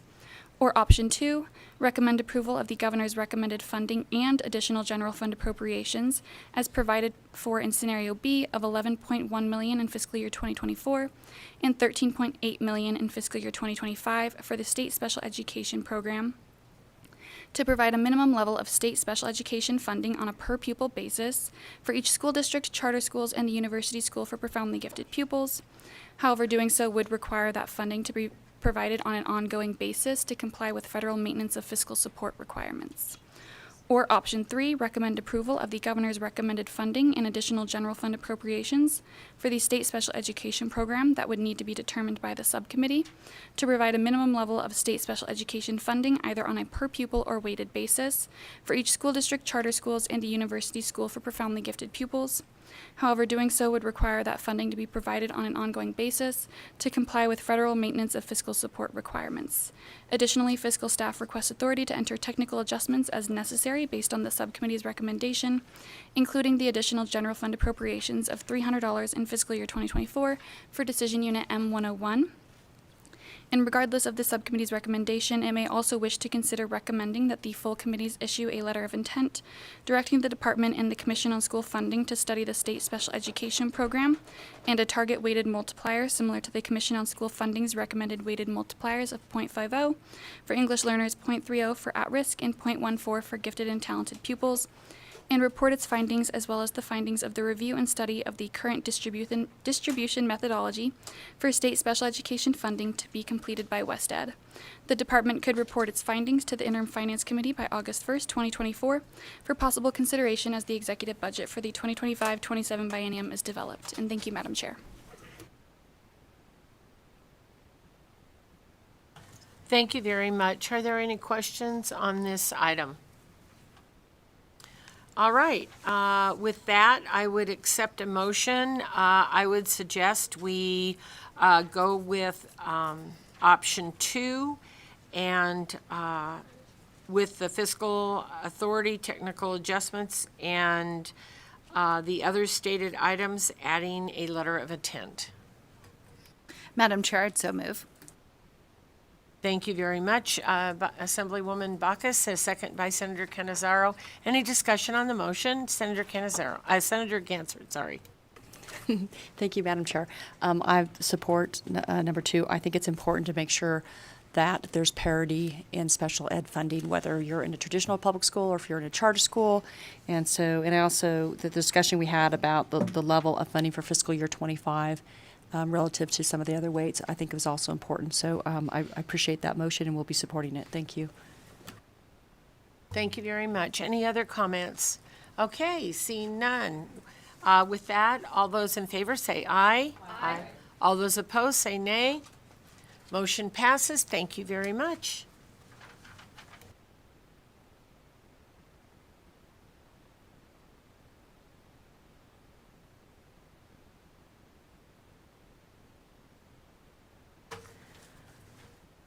All right, I think we've done a lot of good work here today. I appreciate Mr. Drost and Ms. Ryan for all your hard work in presenting these documents to us. And so now we will go to our last item on the agenda, and that is public comment. If you have public comment, please come forward here in Carson City. And those of you on the phone, please dial 888-475-4499. The meeting ID is 842-3625-8115, and press pound, and then when you're asked for your participant ID, please just press pound. This is also on the agenda, and with that, we'll start here in Carson City. Please go ahead. Thank you, Madam Chair. Chris Daly, Nevada State Education Association, the voice of Nevada educators for over 120 years. But today, it's a rainy day in Nevada schools. It's no secret Nevada ranks near the bottom of states in education funding, 48th in per pupil funding according to the NEA's ranking of the states, even behind Mississippi. And everyone knows Nevada has the largest class sizes in the nation. It's been that way for some time. Now the crisis of educator vacancies in Nevada schools has reached a tipping point. In the last 2 years alone, Nevada is projected to lose a net 3,200 teachers, more than 15% of our teaching workforce, by far the largest reduction in the nation. We also have a serious problem with vacancies in classified positions, meaning we are short people who make our schools run. With the end of the school year and new round of departures, Nevada's severe educator shortage threatens the basic function of our school system. Meanwhile, as we've heard, state revenue has reached an all-time high, and Governor Lombardo has recommended stashing away record funds in reserves. Between his proposal to expand the rainy day fund from 20 to 30%, and maxing out the education stabilization account, this totals nearly $2.5 billion in reserves, more than 6 times the state's previous high of about $400 million. Meanwhile, the Economic Forum has projected an additional $250 million in better than anticipated revenue, along with additional funds to K-12.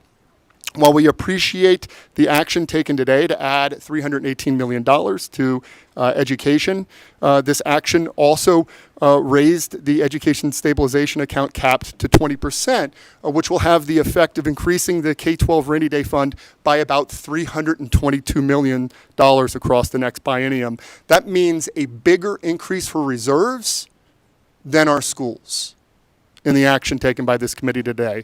It's a rainy day in Nevada schools. It's irresponsible to continue to underfund education while overinflating reserves. It's wrong-headed to consider raising caps on the rainy day fund and education stabilization account when we can't retain educators or fill their positions when they leave. Money should be used to fund Time for 20. That's a 20% raise for every Nevada educator's starting pay of $20 an hour and average class sizes of 20 students. Thank you very much. Go ahead, please. Good morning. My name is Stacy Stosage. I am currently serving on Washoe Education Association board member. I teach third grade at Echoloder Elementary School in Reno, Nevada. I have been teaching in Nevada for 10 years, but more importantly, a single mother of 2 beautiful girls, Avery and Vivian, who attend Washoe Public Schools. When I first moved to Nevada a decade ago, my friends kept on telling me, don't get sick. I was told I wouldn't be able to find a doctor and that healthcare in Nevada was risky at best. Nevada's nurses are dealing with staffing shortages, higher patient-to-nurse ratios, longer, more grueling shifts, and burnout. When you look at the number of physicians per capita, did you know Nevada currently ranks 48th? Why is this irrelevant? Because the impact of Nevada ranking 49th in educational attainment, 42 in school quality, 46 in the best school systems in America, and last in the share of doctorate degrees in a nation is literally life-threatening. I am tired of living and working in a state whose career politicians put health and education at Nevada's children's dead last. With 3 medical schools, Nevada could have a promising supply of medical professionals, but why would they want to raise a family in a state that cares so little about its children? $2.5 billion does not belong in Nevada's rainy day fund. Please hear me when I say we desperately need you to allocate it now and stop chronically underfunding education. Thank you for your time. Go ahead, please. Morning. I am Gilbert Lenz. I spell that Gilbertlenz. And I wanted to say, first of all, thank you for your support for Nevada education. I was impressed sitting here listening to all the different presentations. Second thing, I've been a Nevada educator for 15 years. I hold a master's degree from UNR. I'm an Afghanistan combat veteran. I'm a major in the Nevada Army Guard currently, where I've served for 24 years. I teach agricultural welding and mechanics at North Valley's High School, and my students build Nevada. Last night, I attended a meeting in the North Valley's area. It was an overcrowding meeting for the different schools. The presenters spoke of the urgent need for new classrooms and facilities. They told us about the aging buildings, the increasing cost of maintenance. They reflected on buildings with inadequate HVAC, plumbing, electrical infrastructure, and their solution was to build these new, bigger, better schools.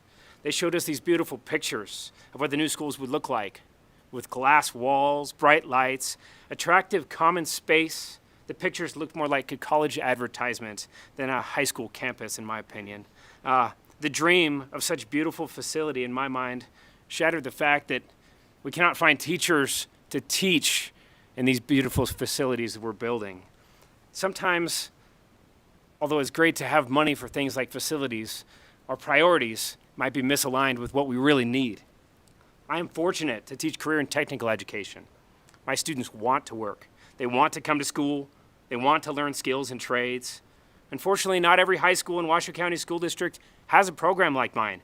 And it's not because they don't have the money for CTE, it's because they don't have the teachers to teach in those programs. I was at a high school about 2 weeks ago at a meeting, and I walked down to go check out my area of the school because it was the same design. And where the diesel tech shop is at my high school, they have a dance studio. Now, nothing against people who want to learn to dance and who want to be dancers, but there's a very high demand for mechanics and construction workers and those CTE trades right now, and the only reason we don't have those programs is because we can't find teachers. We need highly qualified professional educators now. We need them to educate our students who are the future of Nevada. We need to offer those educators pay, benefits, and respect requisite to their profession, which means we need to prioritize that money to do that for our educators. We also need to lure those educators who've left back. They didn't necessarily leave because they didn't enjoy teaching, didn't love teaching. They left because they couldn't afford to continue to be teachers. The conditions are dire. It's time to act now. In fact, now might be our last chance for a long time to act. We have the money. Make the right choice. Choose the future. It's time for 20. Thank you. Thank you very much, and thank you for your service. Please go ahead. My name is Brent Busboom. I'm a 24-year teacher and a proud member of the Washoe Education Association. During spring break, my wife, who teaches 5th grade in Reno, experienced a terrible accident. She's on the 2nd floor of our bathroom giving a bath to our toddler when the child's safety lock glitched, locking them both inside.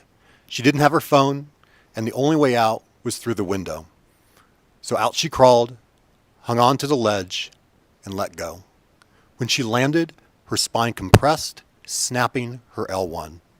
She couldn't stand, so she crawled around the side of the house, crawled through our dog door, crawled up the stairs, unlocked the door. Later that night, she went to the hospital. For the last 7 weeks, my wife has been in significant pain and unable to teach. Her students have sent heartfelt messages like this one. Mrs. Busboom, please get well soon. School was always so fun when you were here. Letters like these leave my wife in tears. It's the past tense that gets her. School was fun. You see, my wife's school had to rely on long-term subs who tried their best, but they're not full-time teachers. Unfortunately, the idea that school was fun is a reality in too many Nevada classrooms. Currently in Nevada, there are over 1,000 classrooms without a fully licensed teacher. That means there are over 10,000 students sitting in Nevada classrooms right now feeling the same loss, disconnection, and boredom that my wife's students are currently experiencing. Lawmakers have previously tried to address this problem by passing alternative routes to licensure, by handing out teaching scholarships. None of this worked. Our shortages just grew and grew. This session offers a rare chance to succeed where past lawmakers have failed, by tackling the crisis of funding, by looking not at recruitment, but by looking at retention. It's pouring right now. Teachers are drowning. But do you know where it's not raining? The bank account of billionaire John Fisher, owner of the Oakland A's. Here's how teachers look at it. Every dollar given as a tax break for a billionaire sports owner, every dollar that's crammed into an already bursting rainy day fund is a dollar stolen from Nevada education. Nevada teachers are watching you. Nevada students are relying on you. Do the right thing. Thank you. Please go ahead. Here goes. Legislatures. My name is John Hancock. I'm a proud union member, and I've been teaching for over 25 years in Washoe County School District. I've been a classroom teacher and a counselor at the elementary, middle, and high school levels. I've been around the block once or twice, and I do appreciate this opportunity to address the public on a couple of issues that are crippling public education. Teachers are not the root cause of the problems relating to education in this country.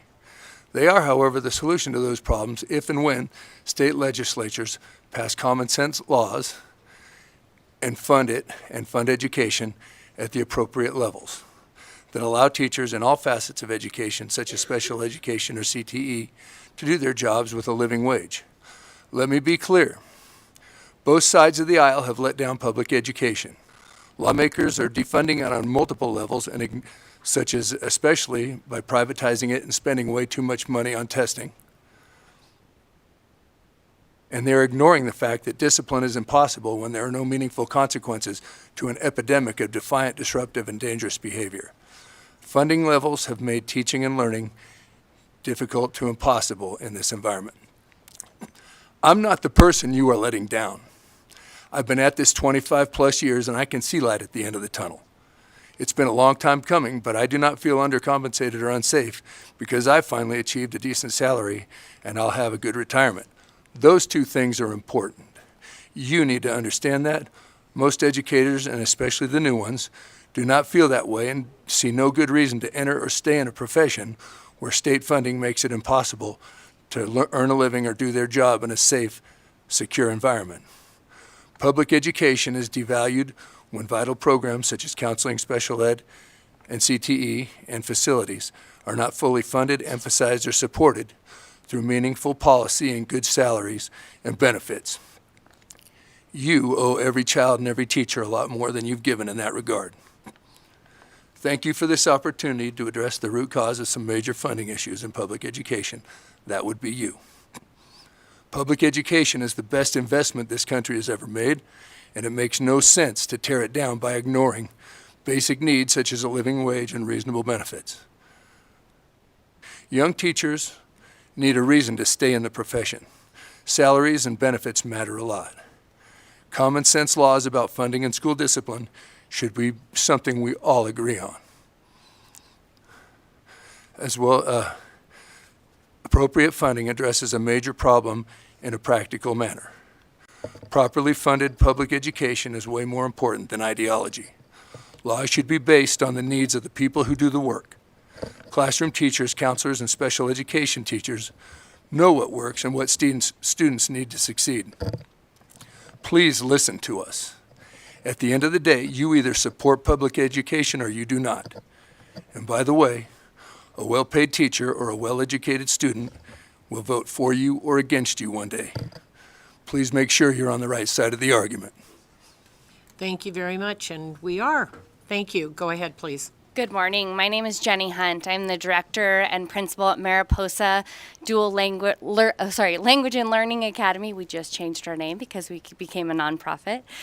We are a charter school in Reno, and I first want to thank you so much for your work. I know that the session is in a level of intensity, and we just want you to know that we appreciate the work that you do for all learners across the state.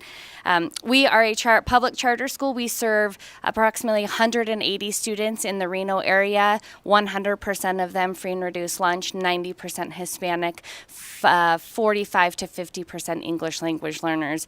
And we are proud to say that in the last 3 years, we have implemented high level of resources for our learners and have moved on the STAR framework, if we were awarded stars, from a 1-star or 2-star school in 2017 to a 4-star school this year. And we're very proud of the accomplishments of our students.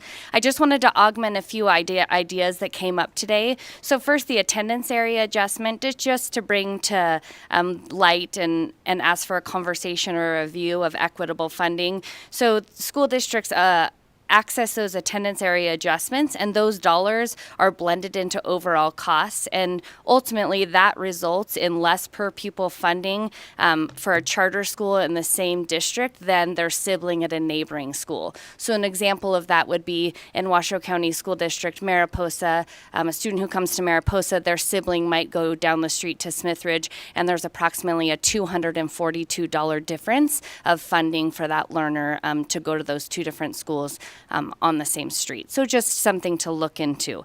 And then finally, to echo what Senator Neal said, is really following up on that accountability and reviewing that mechanism for identifying at-risk funding. We are very, very proud that we have been proactive or front-loaded using ESSER dollars, Zoom dollars, Title I dollars, all of those dollars to be proactive and support our very diverse demographic, and that has led to great success. And we are anxiously awaiting kind of the outcome of the change in the identification of at-risk funding. Thank you so much for your time this morning, and thank you for what you do for all kids in Nevada. Hello, my name is Alex Knowles, and I'm a speech language pathologist at Clayton Middle School. I've been with Washoe County School District since 2006 in early childhood, and in my current role since 2012. I have my master's degree from UNR and am a member of the WEA. I've devoted my life and career to supporting children in my community. I call them my kiddos. Some of my kiddos can't pronounce a sound correctly and get very, very frustrated very regularly because they're so frequently misunderstood. Some kiddos are nearly impossible to understand. I've sat in to interpret when they're talking to somebody from CPS so that the caseworker knows what my kid said. Some kiddos stutter, and everyone thinks they don't know what they want to say. They do, but I can help them get it out smoothly since society isn't patient. Some kiddos don't comprehend language, so they get in trouble all the time because they don't know what they should be doing. Some kiddos cannot formulate their thoughts in a way that makes sense to others. Then they need to report bullying. How can they explain what happened? Many of my kiddos have autism, and they don't connect their unexpected behavior to their lack of friendships. I can't share my kiddos' names or stories specifically because confidentiality is paramount. But every single one of my kiddos matters to me. I know their quirks, their secret fears, their dreams. My kiddos know that I adore them and will help them in any way I can. We are in a crisis out there. Historically, our state hasn't cared to remedy education for the most privileged in our community, let alone the most vulnerable, those with disabilities and trauma and children of color. We must be aggressive to stop the downward spiral we're on. It isn't sustainable. The money is there. How could you hold the power to rectify such a tragedy and choose not to? Thank you. Good morning, members of the committee. My name is Maggie Babb, and I'm a second grade teacher in the Washoe County School District. I also serve as an at-large director for the Washoe Education Association. I have a master's degree in elementary education, and I have been teaching in Nevada for 8 years. First of all, I really want to thank you all for the work that you do for the residents of Nevada and for your work on these budgets. I've been in this building several times this session, and I have noticed that you are really listening to educators, and I want to let you know that that does not go unnoticed, so thank you. As you've heard many times this session, education in Nevada is chronically underfunded. I invite you to visit a public school to see the challenges we face and the resilience with which we attempt to rise to meet those challenges. But for now, let's take a moment to think about what underfunding truly means for our students and educators around the state. We have a teacher shortage, and when a job goes unfilled in our schools, the students take the brunt of the consequences. There are elementary classes that have upwards of 30 students in the classroom due to unfilled jobs. How is a student to receive a high-quality education with these types of odds? They won't. Teachers are leaving in droves because they can no longer afford to live in their communities on their salary. Teachers who went into teaching passionate about education are asking, is this worth it? When they have to worry about what they will do if something happens to their partner and they can't pay the bills on their own. When they are expected as professionals to give up their own time for unpaid labor to spend family time writing IEPs, in meetings, grading, planning, and on and on and on. Educators are professionals. We are passionate and we want to do good things and we want to help others. but not at this cost. We can no longer martyr ourselves for a profession that won't respect us back. Revenue in the state is up, and we have heard all about the historic funding this session. Currently, there's $2.5 billion in the rainy day fund. You all have the opportunity to continue to appropriate even more money towards education now. You have the ability to let the light into Nevada schools and fend off the pouring rain we are facing in our schools. I ask that you continue to fight with us, and in turn, you continue to fund our education system now, for our students and for the future of Nevada. Thank you.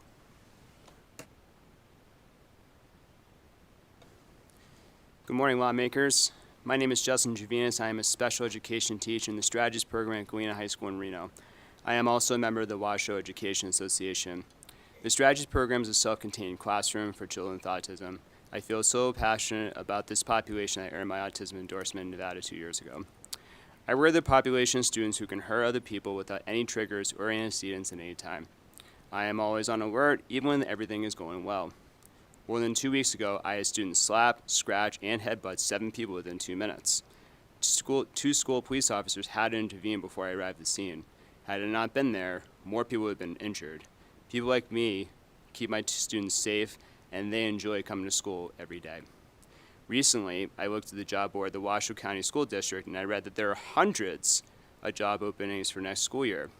More than half of those openings are in special education, and more than 60% of those openings are in self-contained programs. Teachers in special education are expected to teach students that are not potty trained and scratch, bite, spit, and punch students and staff in school. There is no investment in pay, in training, or even compassion for what self-contained teachers and support staff do. Some CLS, SIP, or strategies programs have long-term substitutes because no one wants to work with students with significant needs. For students in self-contained programs who have an inconsistent teacher, routine, and procedures is unacceptable. One day, I want to be a coach for special educators. However, if teachers are not being compensated or respected, I will have no one left to coach because they would choose to do something else rather than teach our students who need their teachers. It is bad for kids, especially for those who did not ask for their disability. I am asking you to invest in our teachers, invest in our children, and invest in our education in Nevada. We all deserve better than this. Time for 20 is now. Thank you.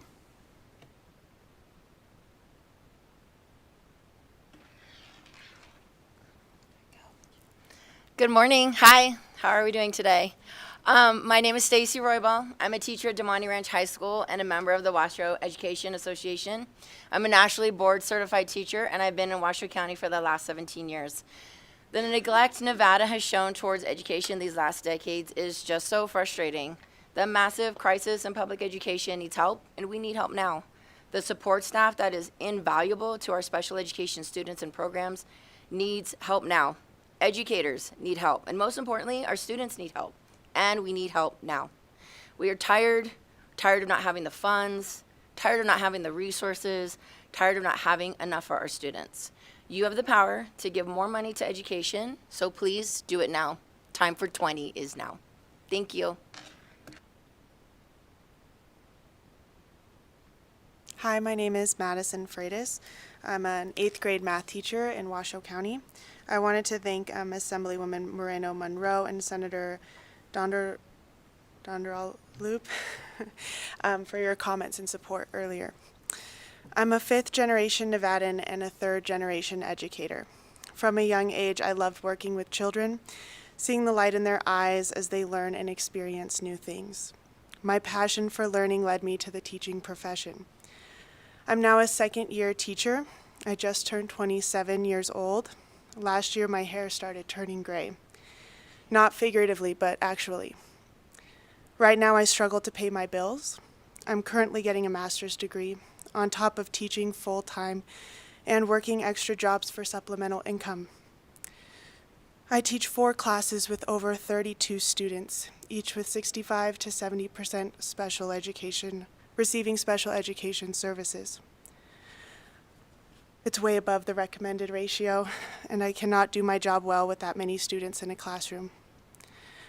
I'm tired of not having support in the classroom, tired of watching my students struggle, and I'm tired of not being treated like the professional that I am. I'm good at what I do. I continue to better myself any chance I get, but my parents didn't raise me to be a fool. I know when I'm being taken advantage of, and every month when I get my paycheck, I know I'm being foolish. Foolish for staying in a state that does not value me, who will call me a hero with their mouths, but will act indifferently. Nevada is my home. I love chukar hunting, hiking the Rubies, skiing Rose, camping in Austin. I love this state with all my heart and want to grow a family here. Please do not make me leave to chase my passion of teaching elsewhere. I am not like many of the teachers here today. I do not have too many years in your system to not consider leaving. I will walk away and many more will too. You will be left with a generation of unqualified and ineffective teachers because that is all you will be able to get. Those of us that know our worth will seek out states willing to pay for it. You're asking us to sign a 30-year contract, and I cannot be bought for less than 20%. Thank you.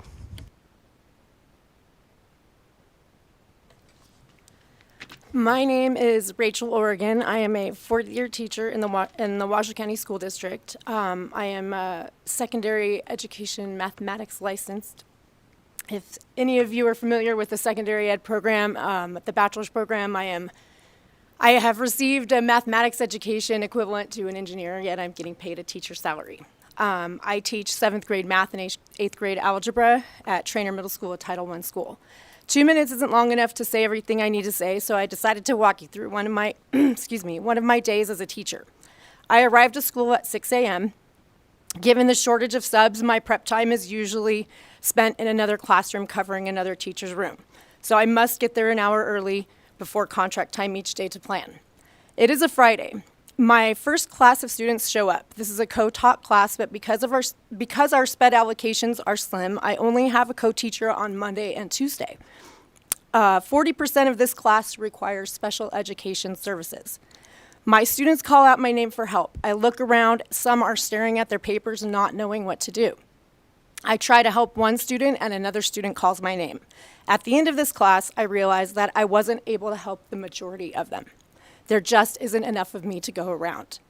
Class after class, I try to help students with academics, but the ones with poor behavior start to surface. I am yelled at, called a slut by one student. Another student is distracting the class by getting up and walking around out of his seat. I stop everything I am doing and go to call admin. Another student is going to the door, opening and closing it, a major distraction. I try to stop this behavior and he pushes me hard into the door handle. I navigate my way through this day.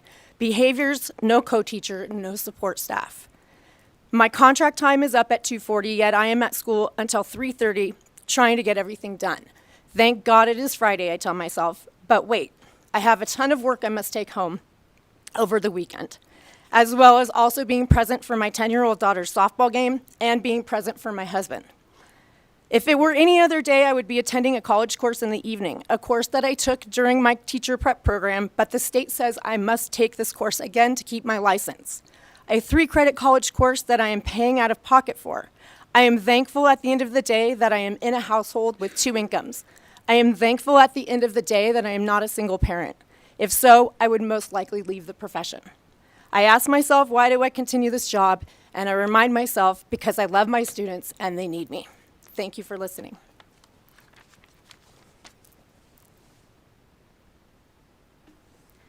Hello, my name is Ann Byington.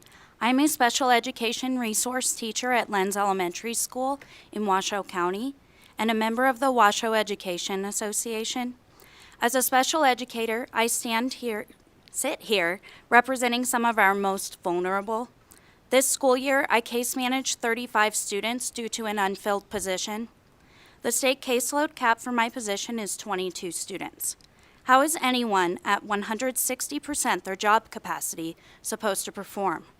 My students have more emotional, behavioral, and educational needs than I've ever seen, but I'm incapable of meeting all these needs. Our children are suffering. Some are 2 to 3 grade levels behind, without proper resources or enough teachers to support them. The paperwork alone for so many students keeps me working an extra hour each day. There are currently 81 open special education teaching positions for next year in our school district. My story is just one of many. I hold 3 licenses and 2 degrees. I've spent countless hours researching and training for the children I serve. Why am I being paid like someone fresh out of high school? Why am I being provided with the bare minimum of resources for the students that need the most? When I start asking these questions, the answer always comes back to money. I beg you to do something about this rapidly sinking ship. More money can be budgeted for schools than what is currently proposed. Nevada's surplus revenue could help provide resources and salary advancements that are long overdue. There are already billions of dollars in the rainy day fund. Our money can better be spent elsewhere. Together, we can stop the neglect of Nevada's education. Our children are in a crisis, and the rainy day fund is not going to save them. The storm is already here. Thank you. Hi. My name is Elizabeth Echevarria. I'm a member of Washoe Education Association and have been a special educator in Washoe County School District for the last 15 years, teaching in early childhood behavioral, intermediate resource, and comprehensive life skills settings. For the last 5 years, I've worked as an assistive technology specialist, serving a caseload of 23 schools and over 400 students spanning ages 3 to 22 each year. Most educators don't make it past a couple of years in special education. I chose this field, as many of my colleagues have, because I'm passionate about providing a quality education for all learners, and I know that provision of special education services help to level the playing field for students who may be most at risk for mental health issues, social isolation, and financial instability in their futures without intervention. My current role outside of classroom teaching allows me to see the impacts that are facing our education system firsthand. Classrooms are grossly understaffed and lack a level of highly trained individuals. This leaves students in often unsafe conditions. Teachers purchasing their own materials just to meet the needs of their diverse group of students for whom the adopted curriculum's limited scope just isn't a good fit. Service provision, for me, often takes a back seat to my role as a counselor for a teacher when the strain is just too much and they feel they can't go on in their job another day. We can do better. These students and their teachers and support staff need to know that their community cares and is invested in their future. That investment needs to begin now. Thank you.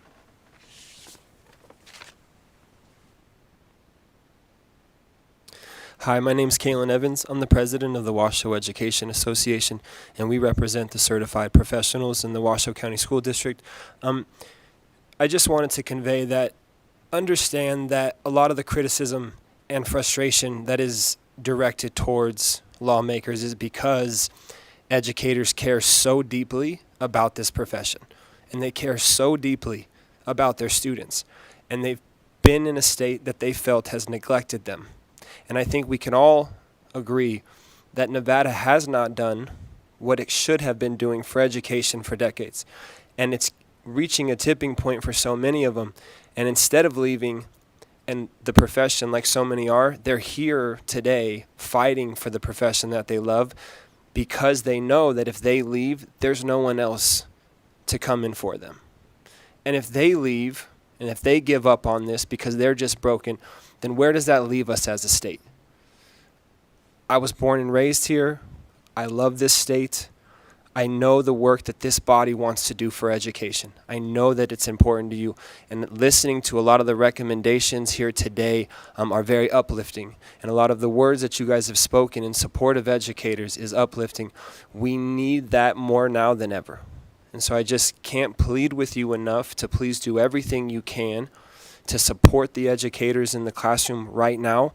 If we cannot retain them or get those that have recently left to come back into the profession, everything that we value in this state will go to the wayside, because education is the cornerstone of our democracy, and it is the cornerstone of our community. So we need you. We know that you're listening, and we appreciate you listening, and do everything you can, please, to help push us over this. Thank you. Thank you very much. Seeing no one in Las Vegas, we'll go to the phone lines. BPS, when you're ready.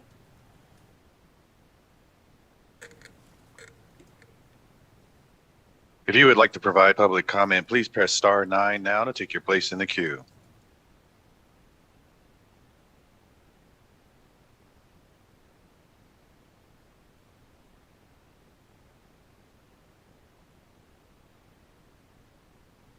Cornerstone of our democracy, and it's a cornerstone of our community. So we need you. Know that you're listening, and we appreciate you listening, and do everything you can, please, to help push us over this. Thank you. Very much.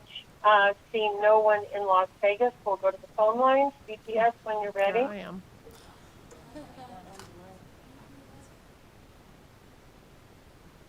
you would like to provide public comment, please press star 9 now to take your place in the queue.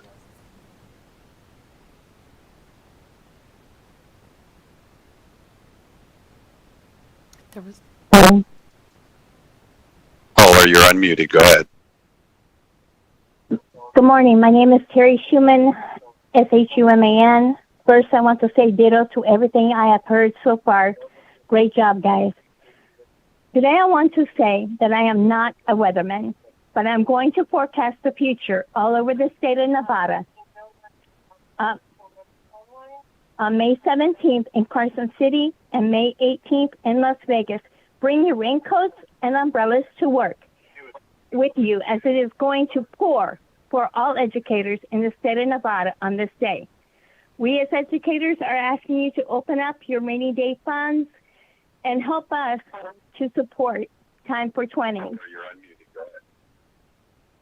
I am asking you, before you leave this room today, that you contact Chris daily, ask him for a Time for 20 button, and wear it until the end of this legislative session to show your support for our educators.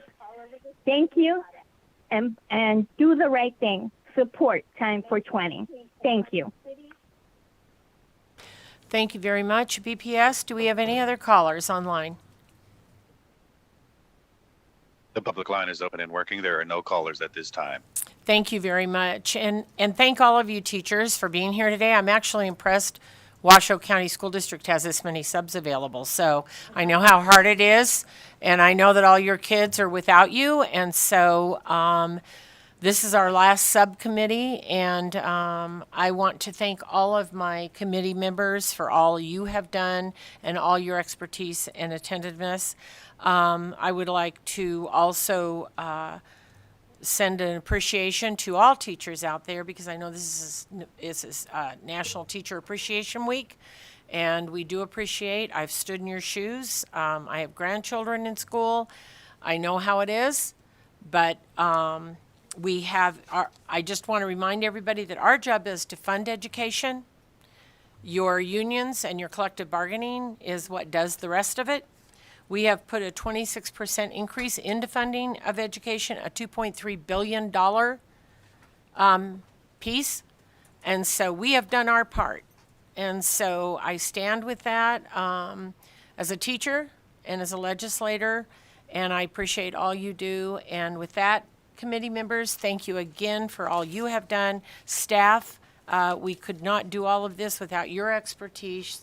So thank you very much to all of you, and have a good rest of the day.